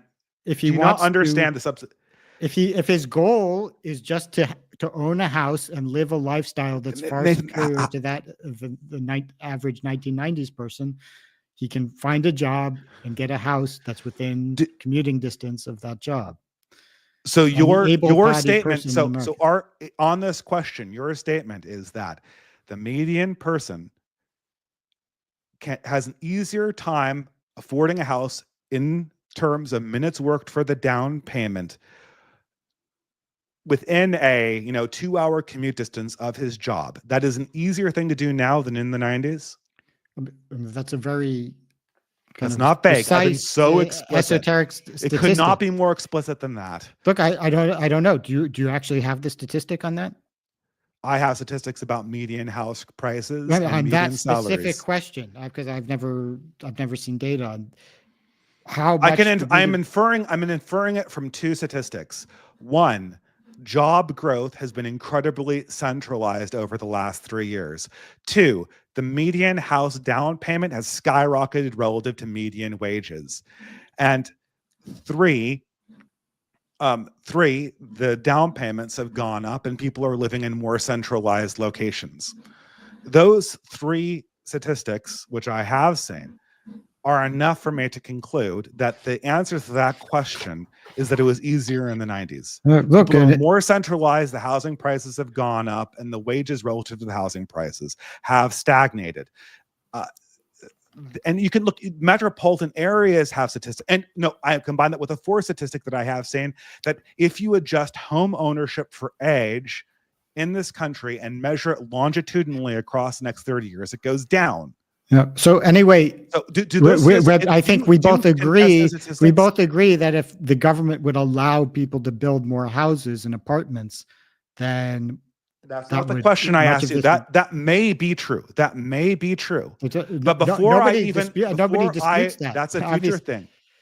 That's not the question I asked you. They're draconian regulations. I'm feeding you a simple question to see how you answer the simple question before we talk about whether deregulating housing industries will improve the situation. I actually agree with you.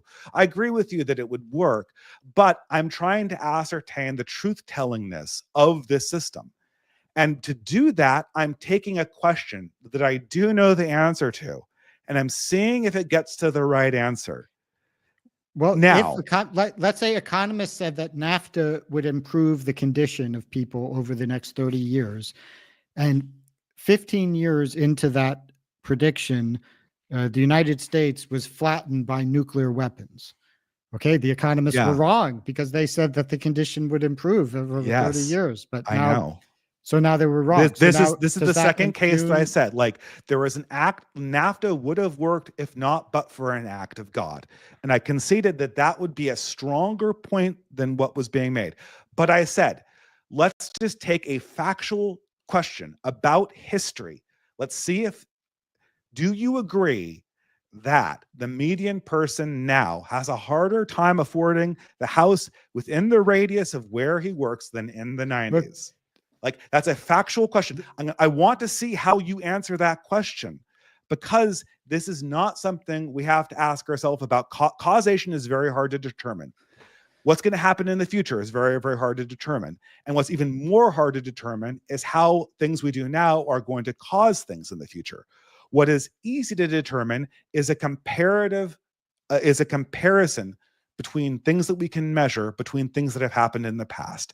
And I'm asking you the question about well-being, specifically as it involves home ownership of now compared to the 90s, to see whether your epistemology is accurate or not. That's why I'm doing this. I'm not so sure how this is lost on you, why I'm doing this exercise.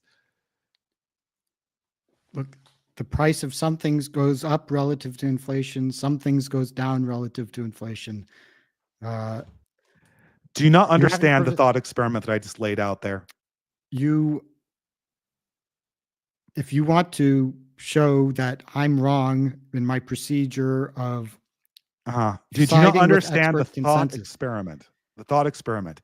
If the price of housing, if you agree that the price of housing has gone up because of regulations which have nothing to do with NAFTA, then I don't see the connection between. I'm asking you if you can. I'm asking if you can properly assess a state of reality. What? What's that? Can you properly assess a state of reality? Like what we're looking at right now.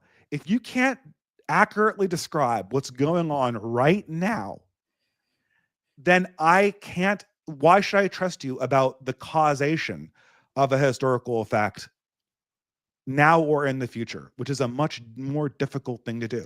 Well, look, if you fail the simple problem, why should I trust you going to the future? If you think that that we were better off in the 90s, okay, Bhatia says 70s, some people say 70s, you say 90s, and that we're getting worse off, and it was, I guess, after we implemented free trade, although your you're not saying that it's because of we adopted free trade, but I don't know what you're saying. No, okay. How many times I have to say this, Nathan?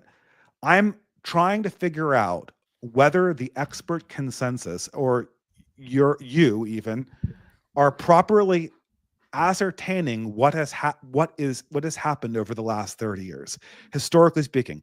I'm not talking about what caused it yet, but before I talk about what caused it or what might fix it, I first want to make sure that you can describe it, because describing is an easier problem. So I'm doing what I do with machine learning algorithms. I'm feeding them an easy problem, and if they can get the right answer for the easy problem, then I will trust them about well, I won't necessarily trust them. I might trust them. Okay, If I they already get the told you easy that wrong, if you think the median person is worse off in 2025 than in 1990, I'm saying I think that's crazy. I think that's I asked you a wrong. much more specific question Now, than that. have by some measures, has the price of housing gone up? As I said, yes, not everything is going to go down relative to inflation.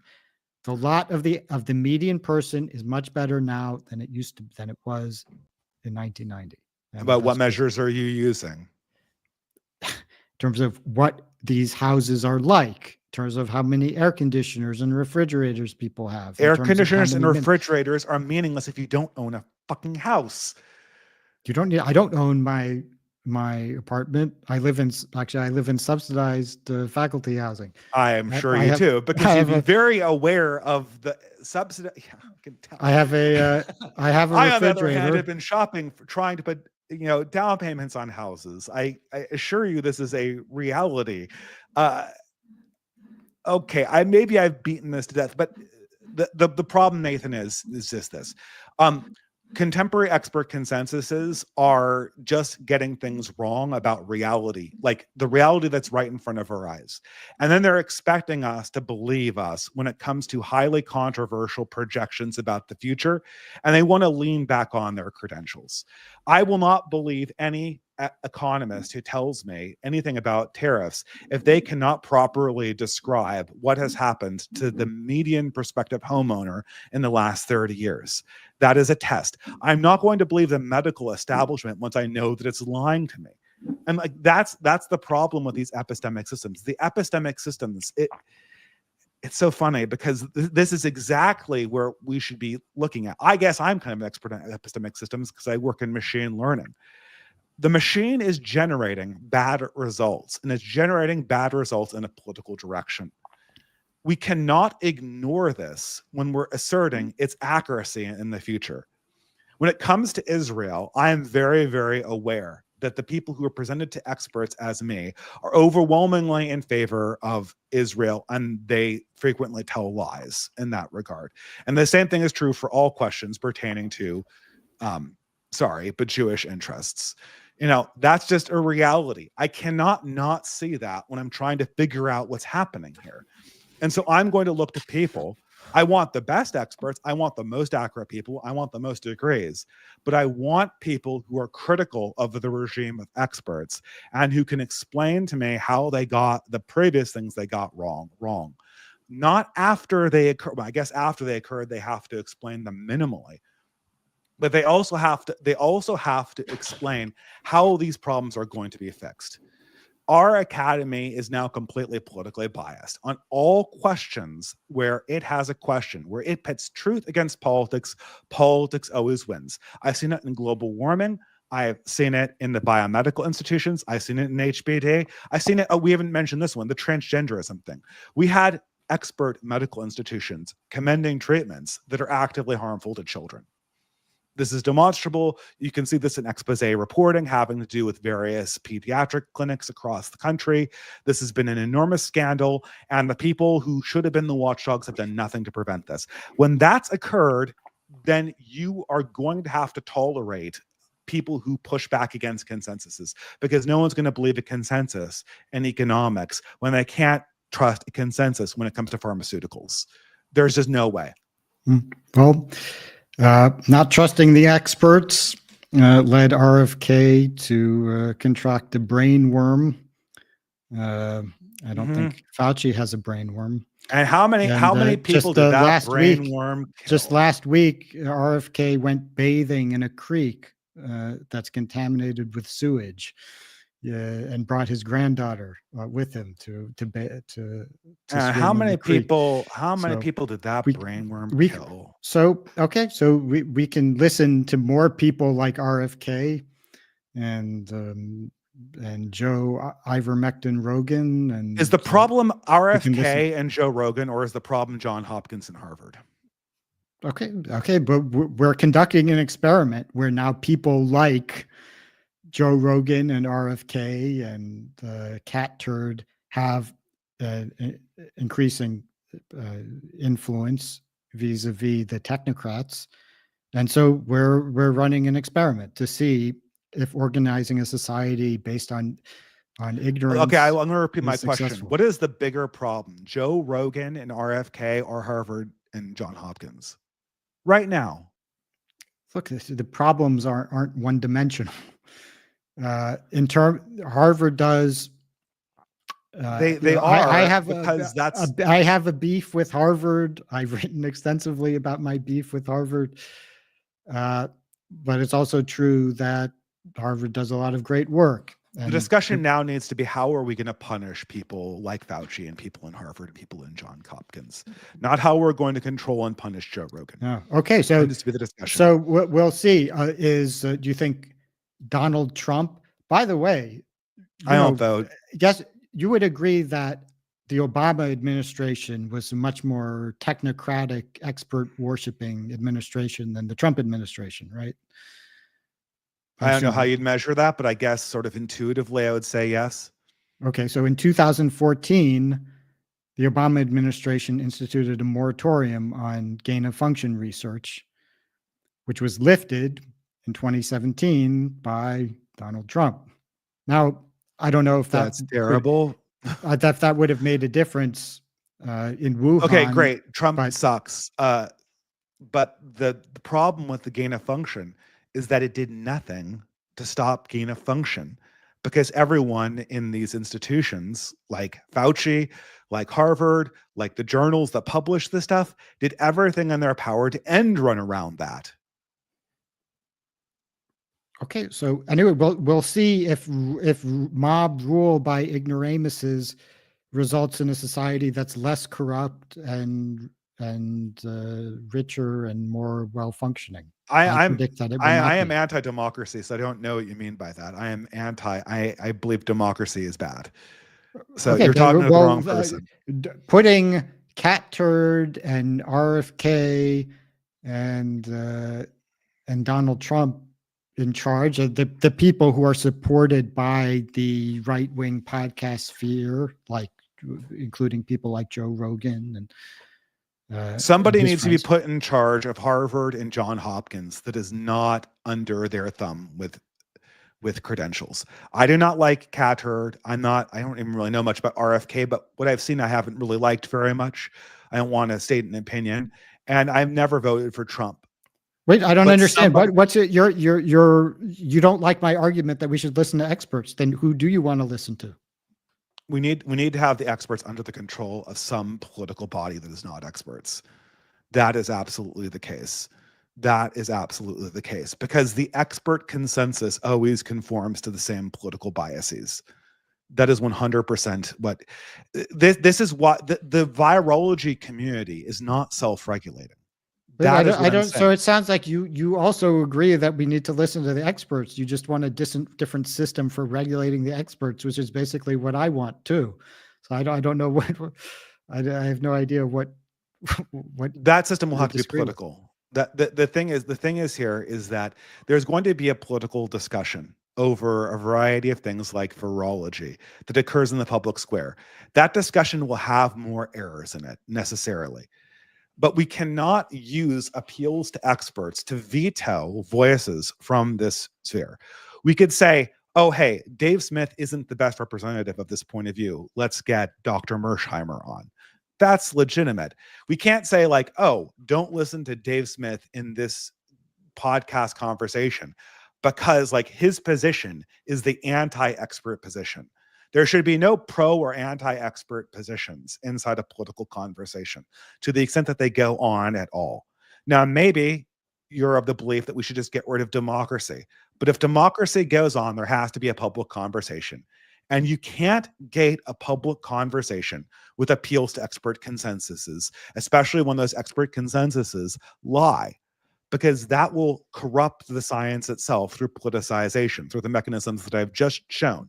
Yeah, I'm not aware of an expert consensus that was a lie that was an expert consensus by my definition of expert consensus. Because your expert consensus definition is a no true Scotsman definition. You retroactively call an expert consensus or not, if you have a based bunch on of whether it's true or not after you know the truth.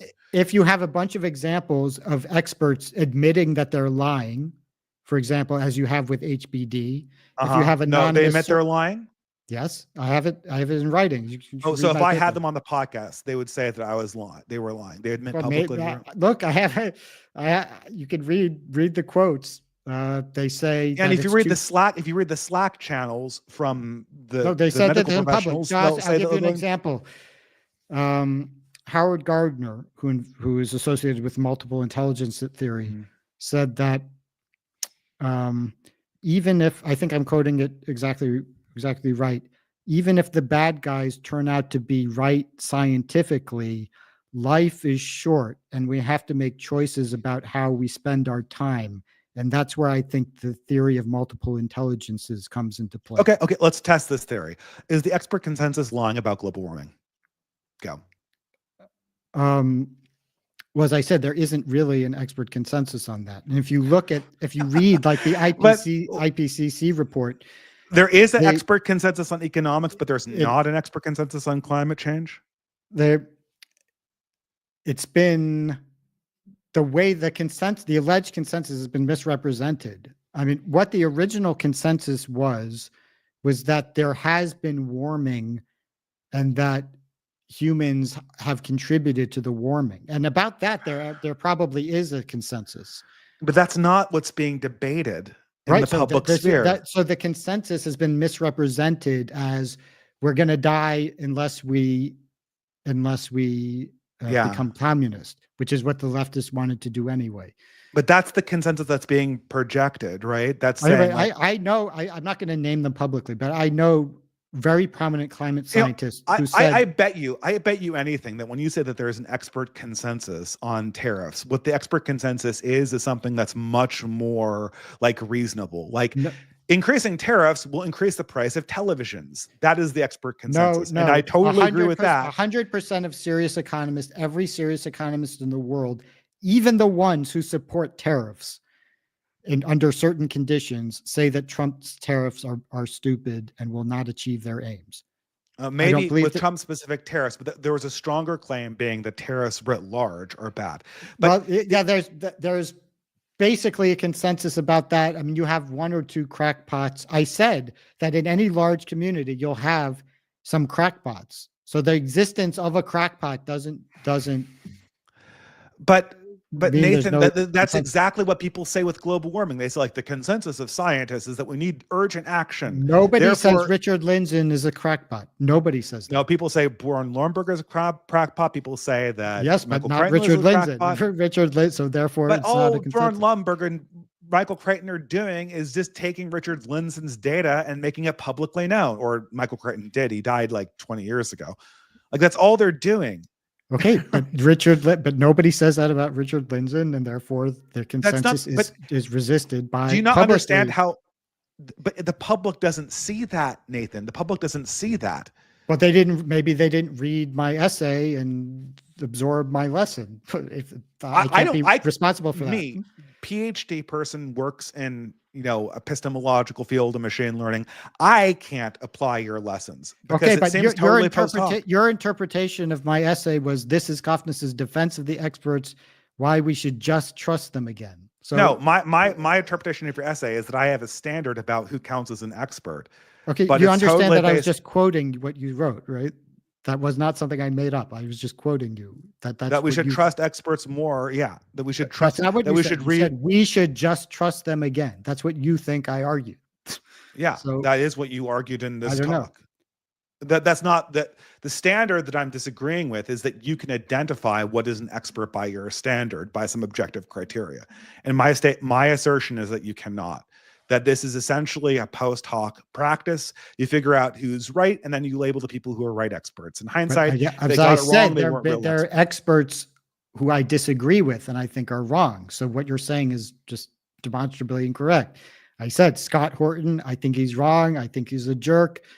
I think he's reasoning in some ways incorrectly, but he is an expert, and therefore he is somebody who we should hear from. If there's a debate about Ukraine, we should hear from Scott Horton, even How though he's do I not, determine who is an expert on because war? you give him a test. Does he say obviously incorrect things about fundamental things like Dave Smith or Daryl Cooper? Or I can find people. If you show me the man, and I will show you. I will give you quotes that are fundamentally incorrect from him if I cherry pick them. It's like a pilot on an airplane forgetting, like, which way makes the plane point up or down. Like, there's certain, yes, everybody makes mistakes, but there's some things that if you make that mistake, you're not an expert in that domain. Now, that is completely subjective. I will say the mistakes that the people who I dislike make are career ending. We should not we should not trust them anymore. Like, I think that. But how many times did I say that there are people I disagree with, but I I'll give you an example of this. Like, this is a little hostile, but like your kind of like seeming inability to figure out to understand that lies are always worse than mistakes is like a mistake on your part that I would consider detrimental to your credibility in the field of epistemology. Right. So one of us is better than the other at philosophical reasoning. Yes, so, and I am right and you are wrong. Okay, and that mistake on your part, you believe you're better. Okay. I believe I'm better. So we'll two experts in this room are standing here. We both have PhDs. We've written about epistemology in different ways, me from a numerical point of view, you from a philosophical one. And now we both point to each other and say, like, you made a discrediting, your mistake is discrediting. And then you point to me and say, your mistake is discrediting. No lay person can look at this interaction we're having here and determine from it that you're more credible on this than I am. It's two people pointing at each other, saying that you're fundamentally wrong. From your perspective, you are more of an expert in philosophy. No, I am not an expert in philosophy. Now, I'm an expert. You're more of an expert on philosophy. You're better at philosophical reasoning than I am, who has been, according to you, discredited with regard to philosophical reasoning. Okay, that I under. From the perspective of the person who I would say is wrong, it would certainly seem that way, because being wrong and being right feel the same. So, so you're in being wrong, you will have a feeling of being right. I mean, that's what it means to be wrong.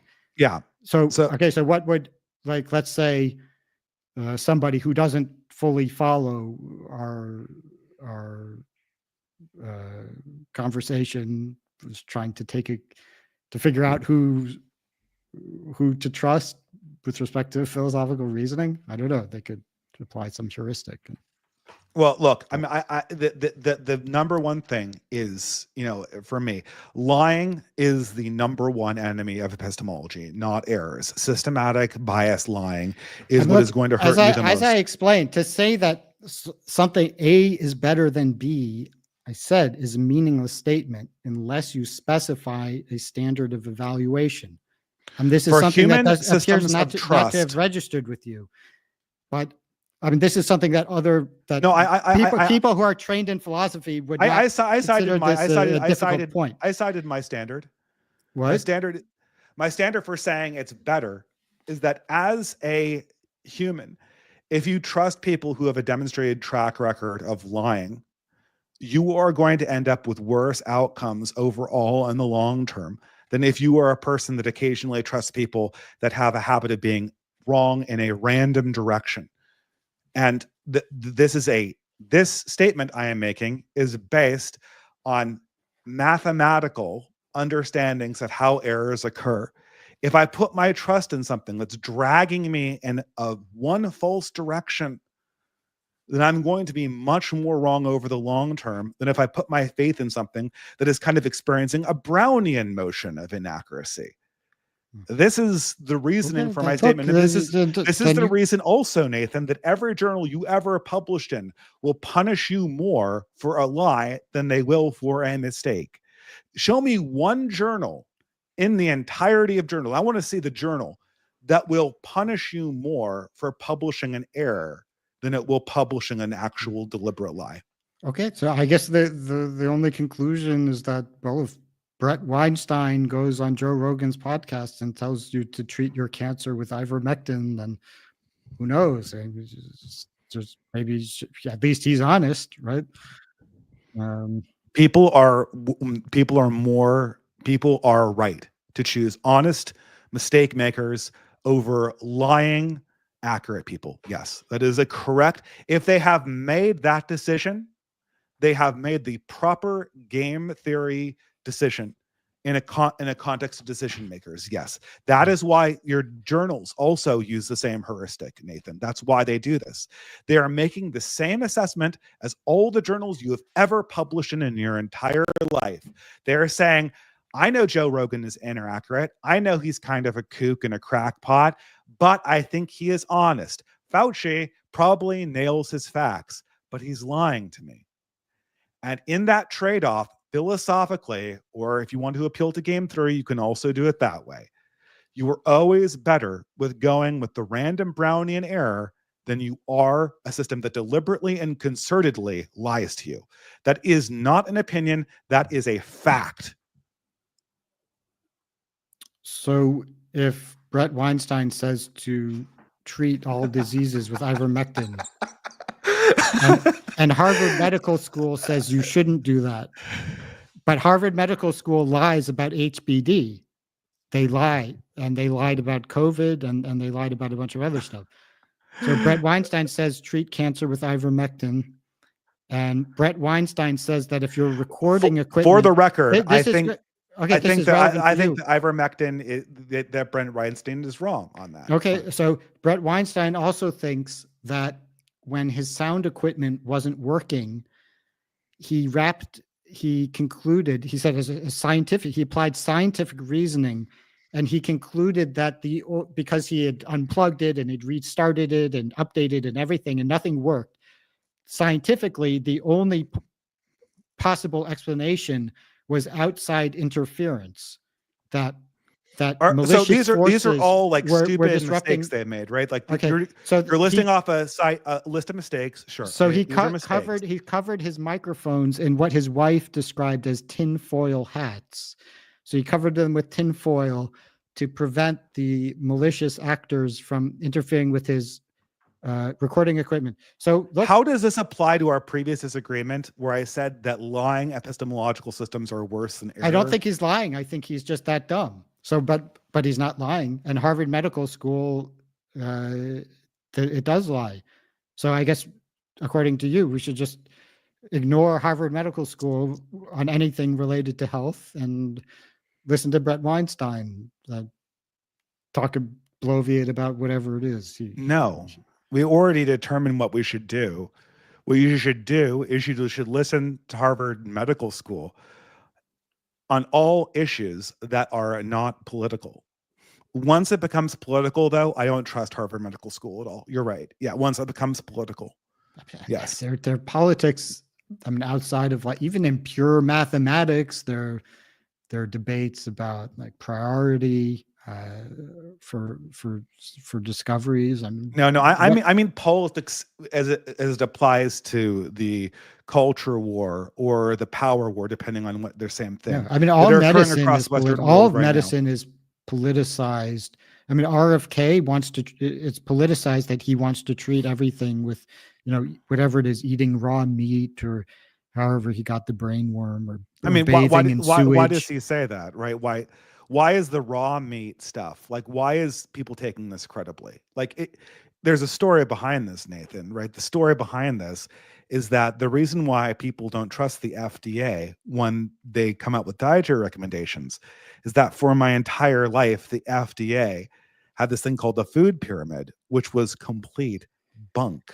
I've published in peer-reviewed nutrition journals specifically. Yes, I know, but I'm asking you if you understand. Like, that is why people don't trust the system. You're asking me if I understand. When I wrote, I was even gave an interview to the BBC on that very topic of how dietary guidelines are based on lies and they're highly politicized. So yeah, I do understand that, and I've exposed those lies far more than most people have.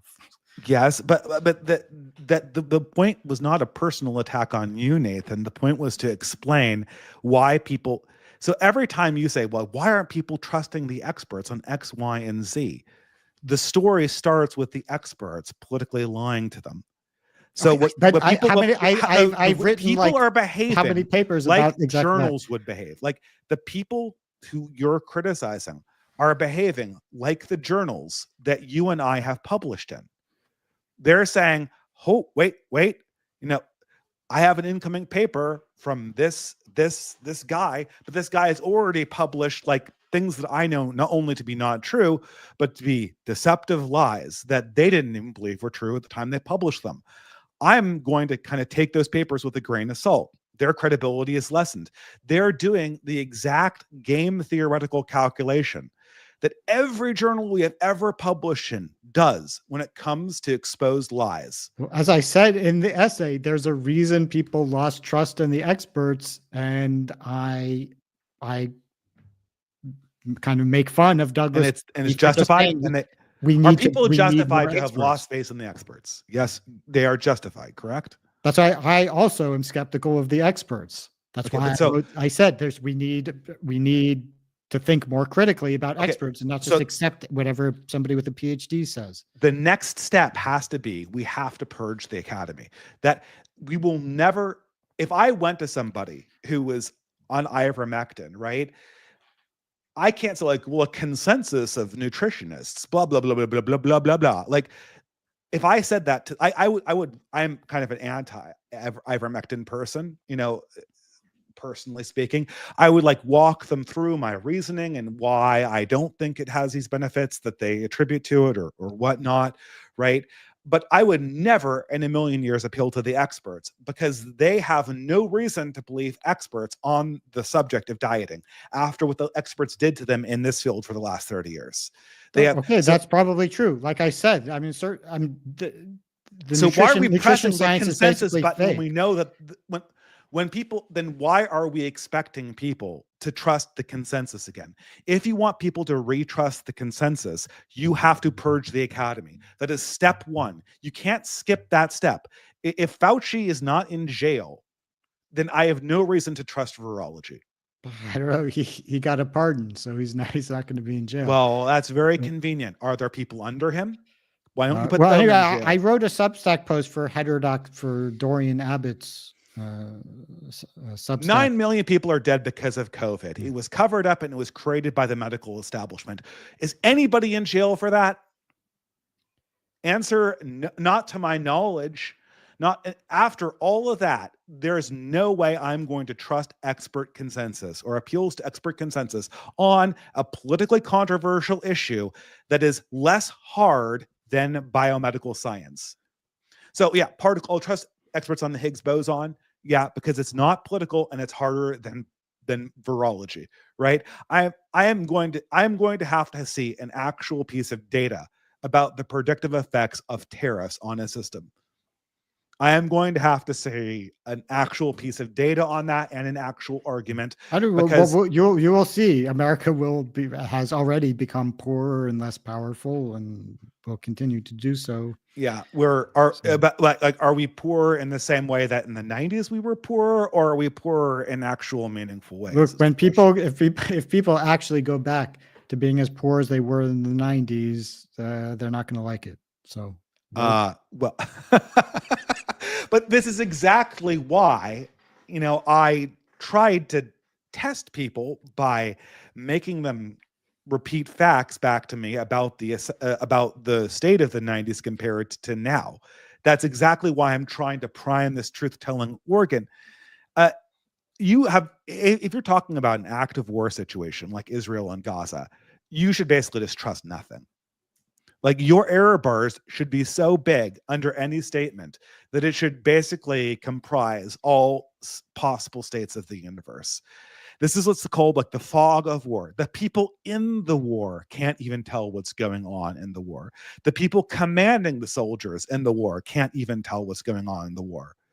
When someone says something about the motivations of Hitler or Churchill, this is an incredibly subjective statement. It is very, very difficult to figure out what people's motives were, because people's motives change. They're not even certain in their own mind. So like these things, like, and the fact that I'm seeing people like try to drop expert consensuses on this problem is like this giant red flag. There is a way to fix the expert system. First, we have to purge the academy. We have to punish the people responsible for killing people and deceiving the public. Then we have to push for better standards of epistemology in our media, but we can only do that after we have done the first two steps and after we make sure that people are morally aligned. The problem is, this goes to criticism I've had some of your other work, Nathan. The belief that is stopping HBD from being embraced in the academy is not a factual belief. It is a moral belief. It is a moral situation about the universe. They morally believe that racial equality is good. That's why they're rejecting you. It's not because they haven't seen the data. They've all seen the data. Not all of that. It's not true that all of them. Some of them have. I said some of them admit that they're lying. And Howard Gardner, not only in the statement I quoted before, he's bragged about how he personally shut down research on race differences and so on. So, well, but you find similar things. Like, do you remember ClimateGate? The ClimateGate emails were a set of communications that were just like that. Like, you could see like the climate scientists like downplaying results that went against sort of the alarmist narrative over climate science. That was what ClimateGate was. They didn't publish any errors. They just took all of the data that didn't match the narrative. Right. And Okay, but not like everybody slow rolled it. It's if you would say that everybody has seen the data that global warming isn't going to kill us in the way that Al Gore says. That's not true. I mean, a lot of people really have drunk the Kool-Aid on climate alarmism, and many people have drunk the Kool-Aid on all people are born the same, and they're genuinely dumbfounded by the fact that we still have these persistent massive disparities among groups. But there's a difference between a moral disagreement and a factual one. That's what I'm trying to illustrate. If there is the problem you're having is that these people, their religion is racial equality and climate justice. That's why they have these opinions. So most people don't make a sharp distinction between facts and values, and they think that it's the moral belief is that everybody's born on average the same, and they think that that's also empirical, and they don't sharply separate the concept of morality and empirical fact. So but you will not make any progress until the morality changes. No, I think changing people's morality is way harder than changing their belief about an empirical matter. Oh yeah, it is. Yeah, of course. Right. So you're not going to get. But if you teach people the truth of race differences and the fact that they've been lied to about something so fundamental, that will loosen their moral intuitions and destroy the moral authority of the people who've been lying to them. Oh, okay. Whoa. That's a breakthrough. Okay. So you're saying that if we show them that they've been lying, then we can discredit them morally, like the moral authority, because we show that it's a lie. right? This is something I've been saying for many years. Yes. But you're missing a dimension of it, Cofnas. And the dimension is that the moral and lying dimension to it, that's what carries the weight, not the inaccuracy. What people do, like what people do to defend themselves from this, is they'll point out something that Charles Murray got wrong, right, on some other topic, and they'll say, well, that discredits them, and that's the same thing as my inaccuracies about this. It's not. The problem is what you're trying to do is I think you fundamentally misunderstand the task. If I may be so bold, well, it's my task too, right? The task is not to discredit the experts in terms of the facts they speak. The task we have ahead of us is to morally discredit the experts and the morality that guided their research that led them to the thesis of equality. Oh, okay, so how are you going to do that? By arguing that Fauci is bad, or by showing that what he said was wrong and he knew it was wrong? I mean, yeah, if you punish Fauci, if these scientists went to jail rather than just admit they're wrong and retire, like, oh, I was wrong, now let me retire to my luxurious mansion in the Bahamas, what that tells to everybody else who's coming up through the ranks, that he may be wrong, but he's not wrong in a way that matters. This is something that I harp on again and again and again. When someone is wrong about something, the next question is, how much does their being wrong on the subject matter? And you see this all the time, right? It's like, oh, well, Douglas Murray's mistakes don't matter, but Joe Rogan's mistakes do matter, right? This is a moral, subjective application of value onto a problem, and that's what really matters. Not to do a double entendre, but the question is, how much is Fauci being wrong? How much does his being wrong on that matter? Are we going after his colleagues? Are we trying to put people in jail? Are there trials? Are there punishments? Are people's careers ending over this? People's careers end because they said a racist thing in public, like James Watson. So being racist in public, obviously it matters, but lying doesn't. And we can say, like, oh, well, we can look back and see the factuals this and the factuals that. The question is, how much does being wrong about this fact matter?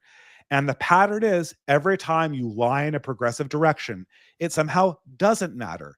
And if you have an inaccuracy or a mistake in a direction that cuts against the university, it does matter and discredits you permanently from being considered somebody who gets to have an opinion on this topic. Look, I don't know. The solution is to put a bunch of people in jail. I don't. That seems like kind of a dangerous road to go down. Why? Well, so 9 million people presiding over that? Trump and 9 million people are dead. People went to jail for Chernobyl, didn't they? In Chernobyl, remember? I don't know who went. You didn't watch the miniseries? The miniseries is literally a trial where they put the director of the Chernobyl plant on trial, and they have shot him, right? They may have shot him, but they're putting him on trial for the Chernobyl accident, right? How many people died in Chernobyl? Like 37 people directly, maybe 100 because they got cancer prematurely. Well, it's not, right? It's not like, that's what we're talking about. It's not clear that, right? Because DARPA did reject funding for the furin cleavage site making the furin cleavage site novel coronavirus. And then the Wuhan Institute of Virology went and made it anyway. So it's not clear that that's now, of course, Fauci contributed to a system. Probably the Wuhan Institute of Virology researchers just wanted to create the virus and get a peer-reviewed publication in Nature. Okay, Science, great. If it was all a big mistake, they wouldn't have lied to cover it up. I know that this was an intentional desire to do an end run around the safety regulations. And the reason why I know is they covered it up. Like they didn't intentionally blow up Chernobyl either. Like the director in charge of Chernobyl didn't intentionally blow the factory up. What you're saying it was funded by Fauci and Fauci knew about it? What? The creation of COVID? No, I'm saying, well, from what we know, he covered it up, right? That is, I'm saying, but I don't. That's a crime. I'm not aware of evidence So Okay, there is now, this is tentative, and I want to underline this, but there is some evidence that suggests that Fauci may have been directly responsible for loosening some of the definitions that allowed these labs to get funded, even though gain of function research was technically banned. okay, I don't know. It's not clear that is enough for him to be shot over. I mean, Okay, great. But people do need to go to jail for this, right? People do need to go to jail for this industrial accident, like they went to jail for Chernobyl. Look, there should be an investigation, and look, I wouldn't. Okay, but before there's an investigation, we are investigating a crime. Maybe, possibly. I'm not. Man, if you don't punish someone for this, no one will trust science. I'm sorry, and they shouldn't. If people can get away with lying like this, over 9 million people dead, and they just get to retire to the Bahamas, you know, like I don't like the inaccuracies that come out of these kookier sides of the internet any more than you do, Nathan. But if science can't correct itself with a 9 million body count on its head right now,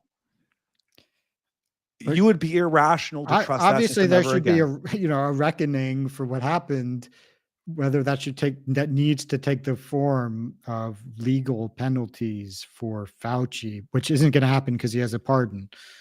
Yeah, but he has underlings. He wasn't acting alone. Let's go after them. Let's throw them in jail if we possibly can.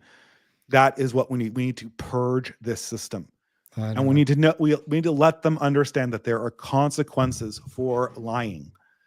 People, they think that there's no consequences for lying. That is the message that we have told everybody, that if you lie in a progressive direction, then it is okay. That is the same problem you're dealing with HBD.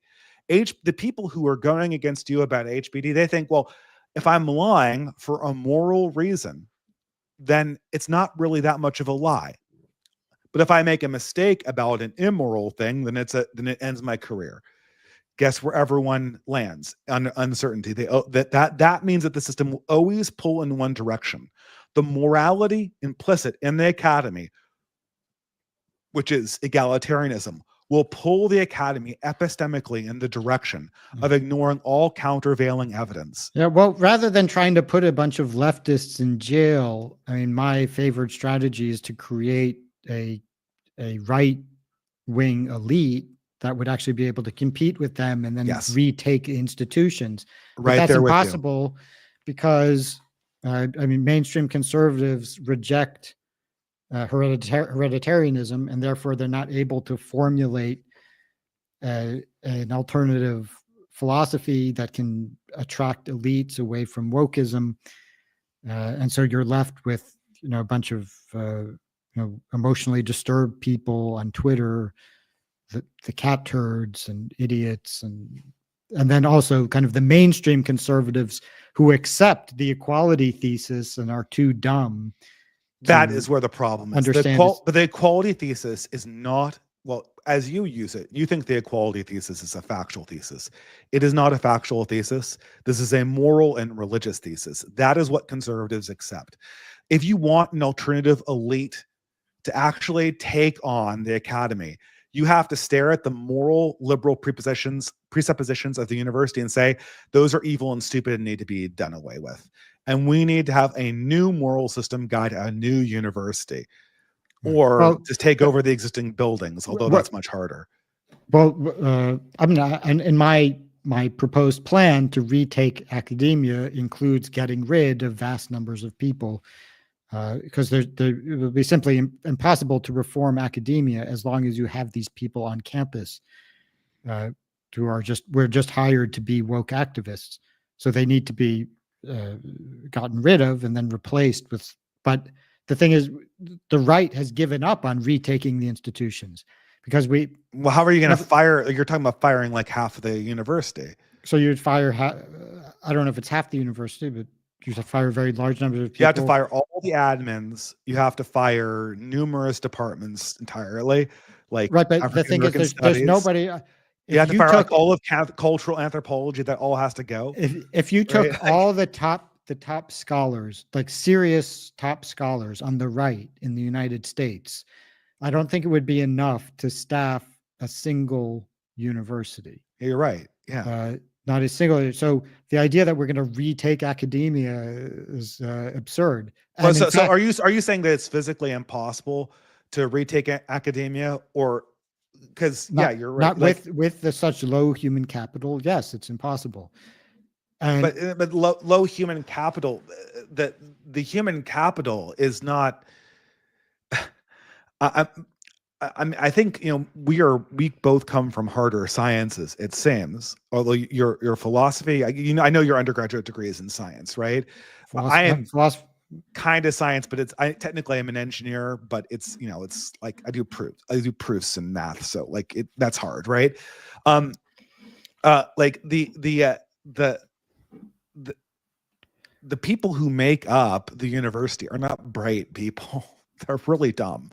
They're really dumb. Like the guys at the top of like the people who go and publish in Nature, those are like super geniuses, and for sure, right? But the people who comprise the moral core of the university are not particularly bright. And the ones that we're graduating right now, like the people who are going through, they're of lower and lower and lower intelligence. The problem is not an elite human capital problem. The problem is a credentialing problem. The problem is the fact that but the lefties get to dole out the credentials because they have a critical mass of smart people who are able to take over these institutions and then bring their ideological allies. So obviously it's not gender theorists are not cognitive elites, but why are gender theorists allowed to establish departments at universities? It's because the smart people who were originally at universities were all a bunch of leftists and communists. Yeah, it was their religion. And so they brought their allies onto campus. Said, well, let's create a bunch of sinecures for leftist activists. In order to function, a university needs to have a religion. That is critical. The institution does not work without that. Harvard used to be a Christian seminary, then it became a progressive Christian seminary, then it became a, as you put it, communist, aka like progressive seminary, and progressivism is just another iteration of Christianity.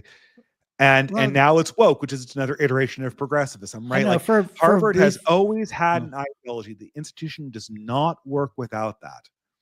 For a brief period of time, I think Harvard and other American universities were fairly what period of time was that? Liberal. Decade. Let's say like 1960s to 80s. 60s. 60s, 70s, and 80s. That's when we created all of these departments that you're objecting to now. Yeah. All of them. Yeah, they but were all created during that time when you said that universities didn't have religion. I said they were more classically. That's why they created these departments. Okay, that's true. But in terms of what people could get away with, first, in terms of like the balance of Republicans versus Democrats at top universities, it was much more balanced than it is now. So there was a presence.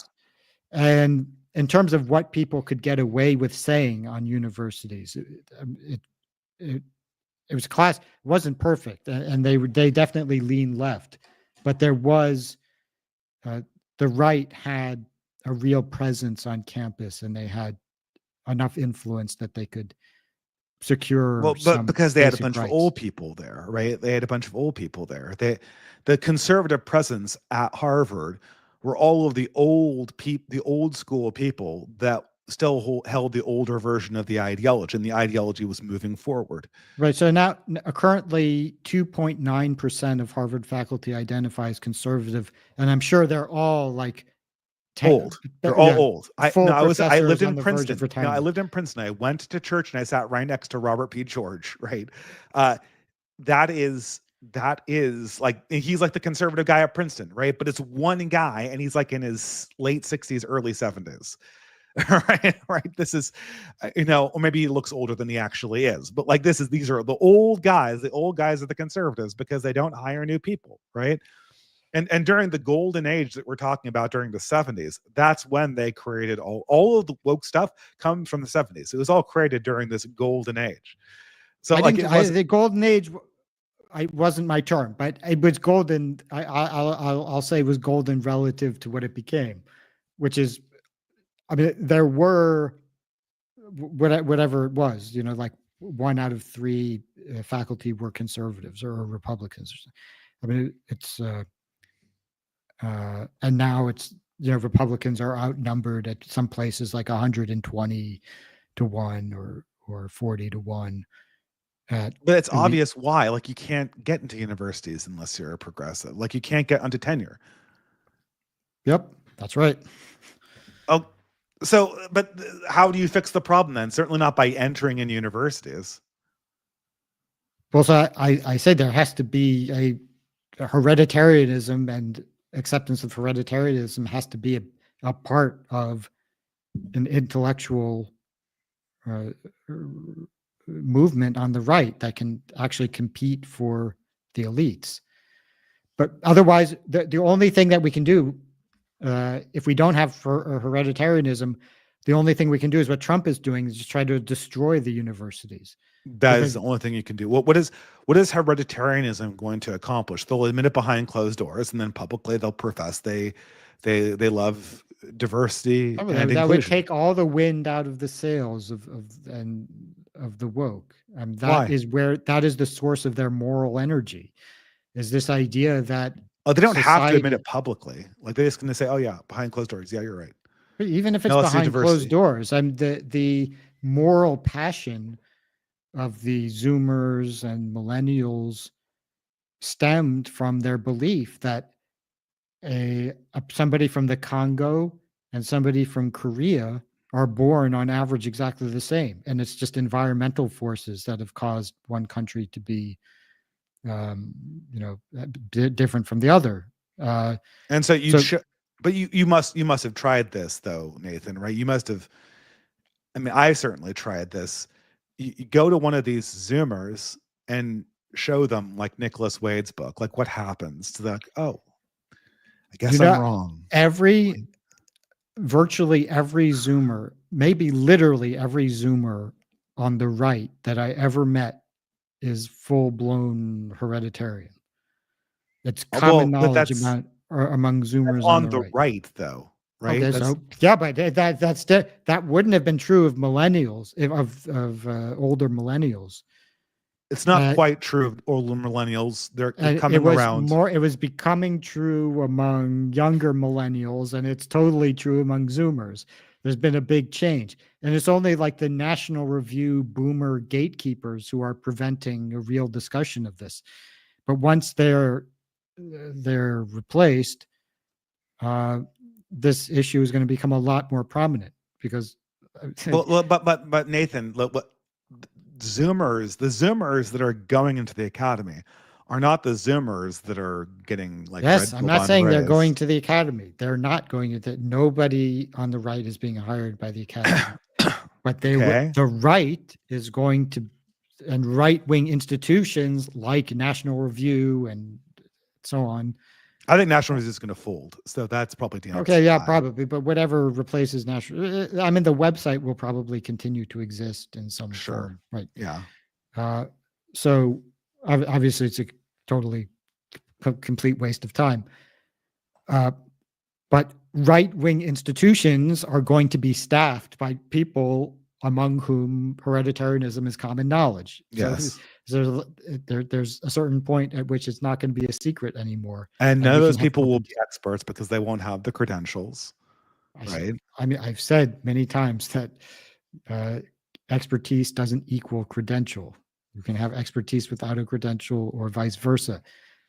I don't think you need deep knowledge of linear algebra or neuroscience or psychometrics to understand the basic facts about race. But see, now, but I agree, Nathan. I do. I mean, now we're getting back into how can you tell someone's an expert from the outside without credentials, which that was a previous contention that's standing. So I won't go back into that. But the thing is, originally you were saying we were going to take the universities with hereditarianism, but now what you're describing is like we're going to have new right-wing institutions that believe in hereditarianism. apart from the universities. That seems like a different thing now. No, the second thing is a condition for the first thing. You need to have a coherent right-wing philosophy to compete with wokeism, to draw intellectuals to your side. Once you have a bunch of right-wing intellectuals, then you can retake the universities. You can't retake the universities if your side is a bunch of cat turds and National Review, bow tie wearing buffoons, because there aren't enough smart people to retake the top 100 universities or even one university. But what is this thing like? You think like the university is like this IQ threshold? Like what stops people from taking the universities is not an IQ threshold. It's a credentialing system that's nothing to do with IQ. It's not, I don't know what you mean. In order to be a scholar, I guess I just don't understand your position. On one hand, you're telling me, right, that I do not actually think that there is an IQ deficit among anyone who's younger. Like there's an IQ deficit among conservatives, among boomers, and some Gen Xers. There is not in millennials and Zoomers, and millennials are pretty old right now. What is the universities are absolutely staying the course on this. They have to stay the course, as I would predict, because this is not a factual contention, it's a moral contention. And So, if the by the way, university is morally discredited, it will die. it doesn't matter what the average IQ or the median IQ of liberals versus conservatives is. It matters who has a larger share of the cognitive elites, the kind of people who would be able to do serious academic research. And now the truth is, we don't have a lot. I disagree here, right? I think that the super geniuses that do physics tend to be apolitical, and they just tend to go with the flow of the people around them, politically speaking. I mean, okay. To phrase it differently, I mean a critical mass of kind of smart, competent people. Not like, and I would maintain that if you look at millennials and Zoomers, there was a definite deficit of that in the boomer generation for conservatives, but among Zoomers and millennials, among just reasonably competent and well-read people, there is not a pattern where progressive Zoomers are smarter than progressive. Did you check that with the General Social Survey? No, you're right. This is more or less an impression. Is the General Social Survey say that among Zoomers, like all the smart ones are still progressive? I think I might have. I can't remember if I checked. It's possible that they don't have enough data points to. Or among millennials, they certainly have enough data to break points it down by age. I'm afraid, because I think I looked. I can't remember exactly what I did. I mean, this cohort's millions and millions and millions of people. There definitely I know, but the GSS doesn't survey millions of people. It surveys but you can sample from a population of millions. Yeah, I'm saying their sample is like a dozen people in each age group. Then, if you combine them, you can get a statistically significant result. I know how sampling. Break it down. Okay, but so for Zoomers, which is this is measurable. Your statement is that the majority of intelligent people are progressive, and the reason why they're progressive is that they're very, very attracted to the Progressive Academy. That might be true, but is that your statement? I'm saying mainstream conservatism offers everybody's born the same. There are massive disparities. Blacks have a 15-point IQ deficit. They're incarcerated 7 times the rate as whites. Yeah, the boomer it's conservatives, environmental, but we don't care, and we just want a colorblind society. Don't ask any questions about why this is. I was talking about the Zoom. I maybe misheard me. I said the Zoomers, not the boomers, right? Like the Zoomer right wingers versus the Zoomer progressives, the young people, the people in their 20s right now. It's difficult. It's difficult to say. I mean, so many Zoomers are. Of course, the people that I interact with aren't a random sample of Zoomers. But, I mean, so many of them are hereditarians, race realists. Do you know how I think you attract smart people to your cause, if I may be so bold. All right. You do not attract smart people by trying to ape or flatter existing smart people.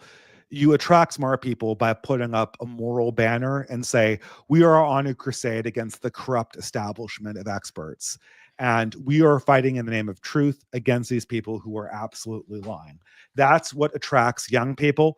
If you try, you can't attract young people by being like, well, I am technically right, but I'm going to do everything in my power to look like one of the progressives. That will absolutely not attract young, bright I don't know what people. you mean by look like one of the progressives. Like Steven Pinker. What?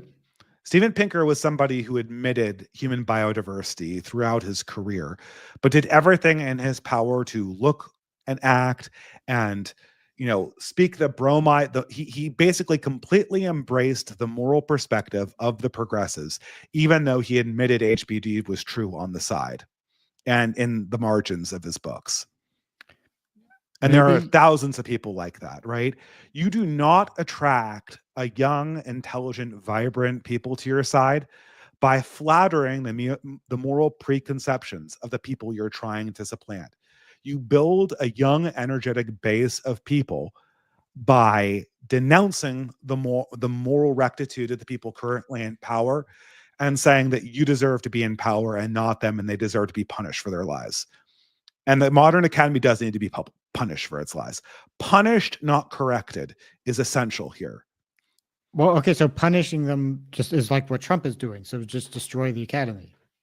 I don't think Trump's nearly gone far enough. I think that you would have to do a lot more. They're not being punished by Trump. Trump is letting them kind of see the first part of the punishment. You would have to take much more power to do this. You would have to actually send people to jail.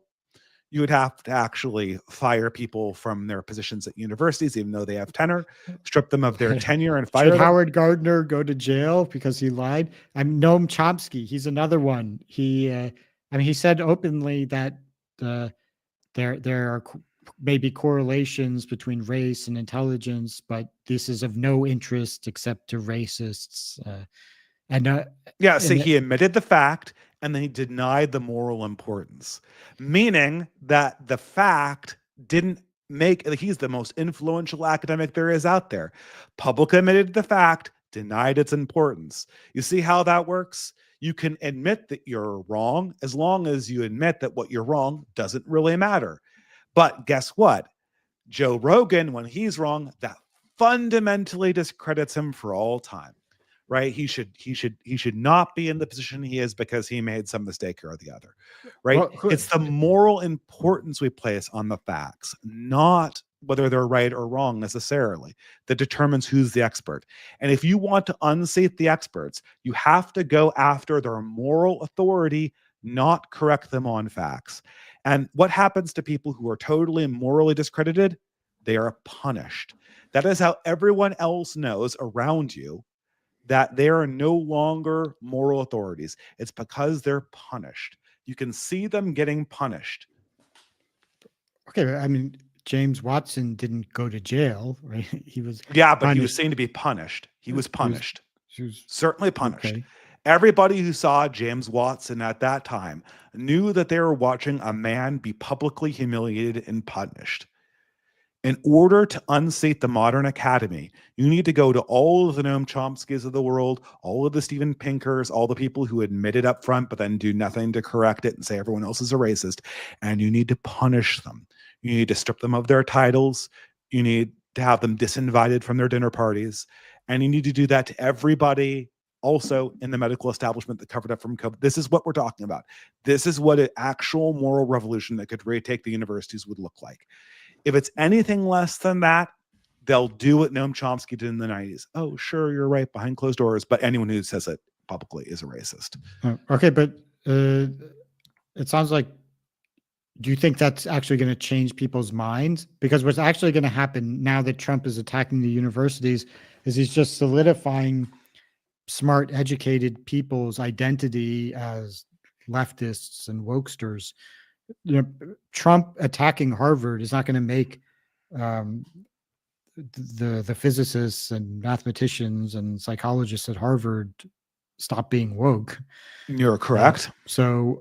And in fact, do the physicists and mathematicians matter in this conversation? The more that Trump does that, the fewer smart people actually support him. I mean, for methodological reasons, I won't.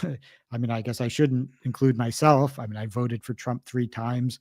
I no longer support Trump. I don't even vote. So there you go. You're more of a Trump supporter than me.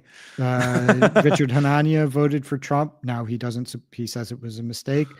Many such, or not many, but there are quite a few examples of people who regret their vote for Trump, people who are smart. So, but Nathan, what is this like? So we can't be nice to the university. Like, we have to fire people. That's the only, I don't know, maybe Trump, I don't think Trump's gone far enough, but the way the left did this is like their behavior at unseating people in the university was like incredibly aggressive. Yes, fire the wrongdoers. Fire the people who were hired by illegal job searches that discriminated against people on the right.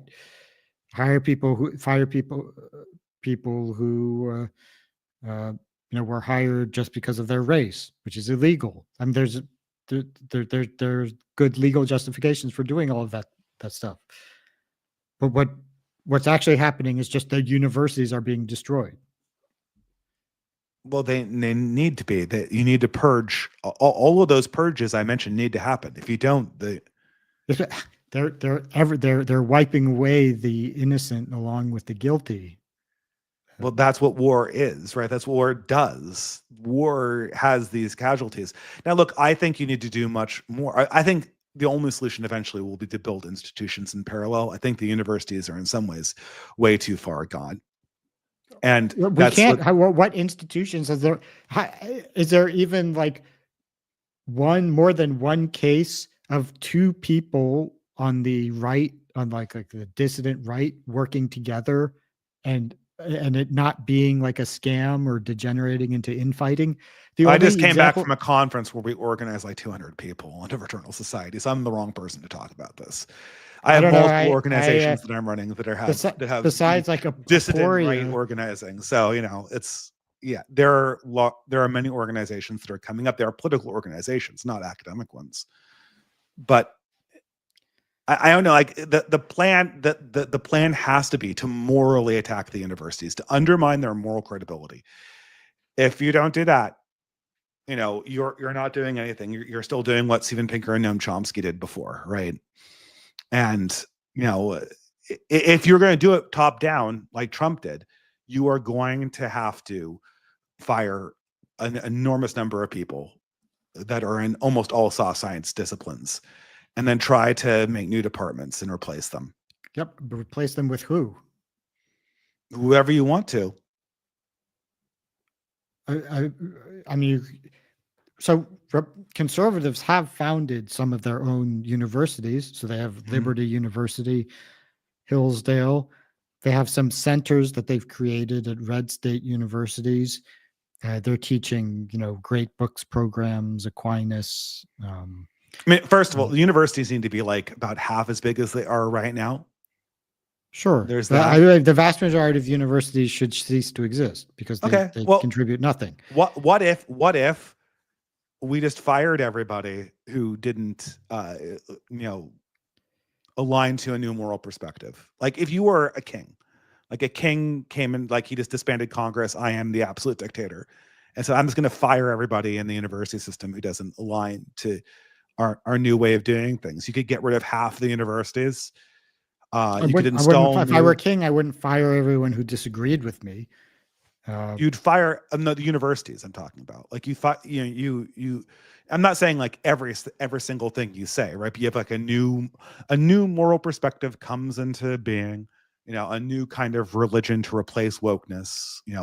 I would say if you want to be part of a community of scholars that's supported by state funds, then you have to tolerate free speech and open inquiry and You What I'm can't. saying is that the exact opposite of that is true. If you want to morally change the universities, you actually have to say, like, I want you to go along with this new political direction, sign on to it. And if not, you're out. All the particle physicists, or you could say, like, I'll have certain exceptions for the truly brilliant particle physicists and the people who are working on cancer, in non-political fields. But and additionally to that, I'm going to make new departments, like, we'll say, I don't know, we could have like based studies or whatever, I don't know, some widget studies. And these departments will be comprised entirely of people who morally align with my worldview, and that ensure that the rest of the campus realigns to this new moral perspective. That's what it would take to reform the universities as they stand. Well, if you just had a lot of smart people on the right, or if smart people were attracted to right-wing ideas and realized that wokeism is based on the lie.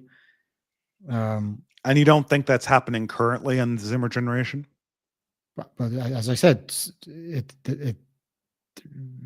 there does seem to be a hereditary revolution occurring among a segment of the Zoomer. Among the right segment of the Zoomer generation. Among the but it appears that the right there is may no be hereditary growing. revolution occurring. Okay, great. So in the Zoomer cohort, if we broke it down, the brighter half, do you think the brighter half is the hereditarian / right wing half of that cohort? My impression, I said there's no data on this, so it's just sure. I don't have any data in front of me. My impression is that you have a larger mass of genuinely smart Zoomers on the right than you did with millennials. But, yeah, and then from millennials, you had way more smart people on the right than you did from the boomers. The boomers are the ne plus ultra of all. In the boomer generation, there were very, very few smart right-wingers in the boomer generation.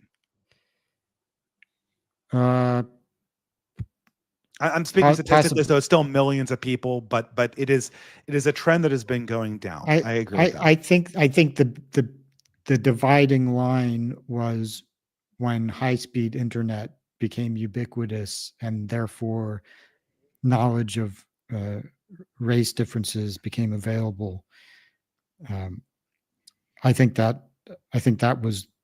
Do you think it's just race differences? But there's a variety of other issues that nothing to do with race. Think of all of the gender norms that were like totally insane. Like, that was what really started the right-wing push in the millennial generation. Had nothing to do with race. It was the battles over feminism that took place between 2014 and 2015. I don't know if that was the big turning point.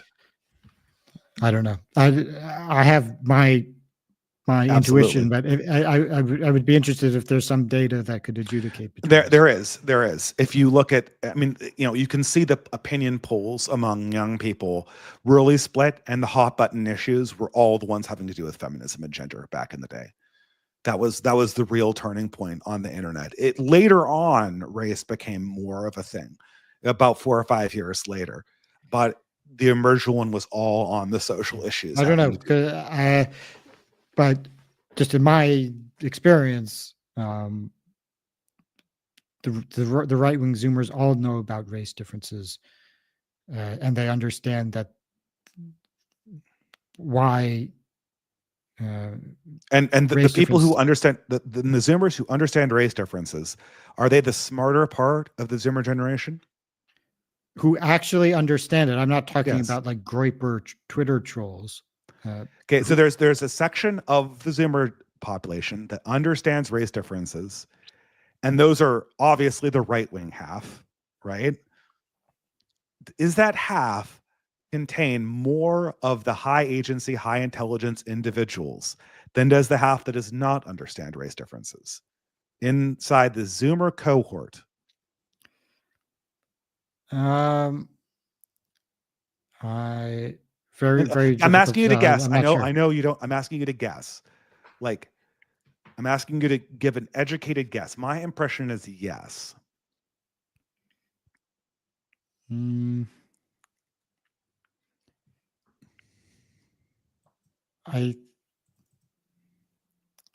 might be yes for the men, but no for the women.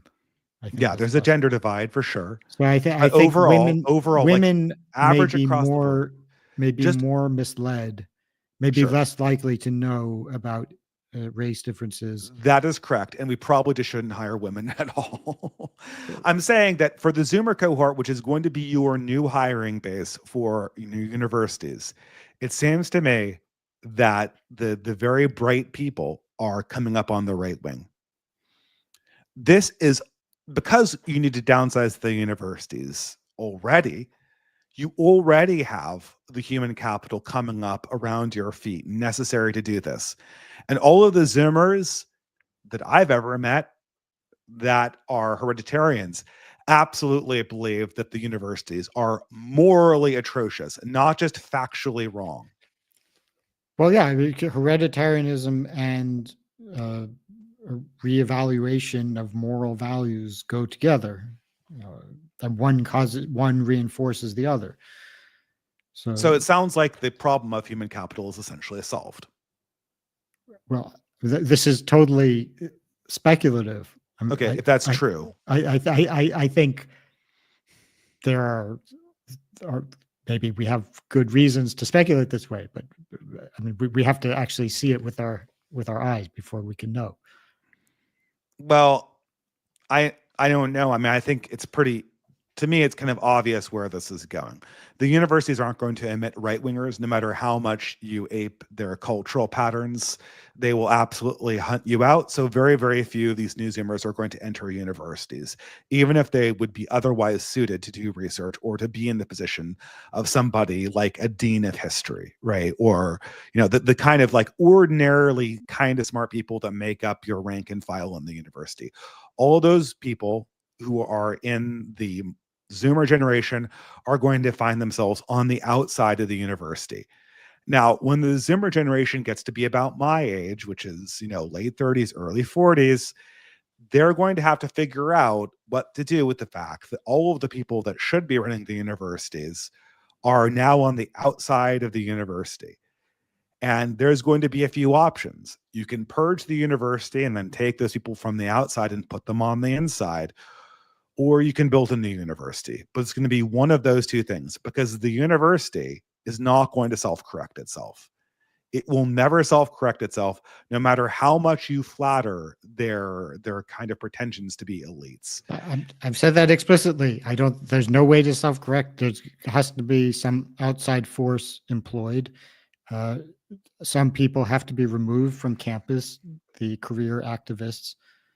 Some departments have to be dissolved, and we have to use legal means to do that. And that's much more than what the Trump has been doing currently. Trump is doing like the worst of all the possible worlds. Is just destroying a lot. His actions are disproportionately harming the people who are innocent, the science grants, medical researchers. And meanwhile, the activists are still kind of hanging on, parasitizing on the university as always. Well, here, I'll give you, I think we should end. I have to go now, but I think we can end on an agreement that more should be done and that Trump isn't as careful as he should be. But the big thing is that more needs to be done. All right, we agree. All right, let's end it there. I have to go. Thanks, everyone, for joining me. And thanks, Nathan, for agreeing to come on. Thanks for having me.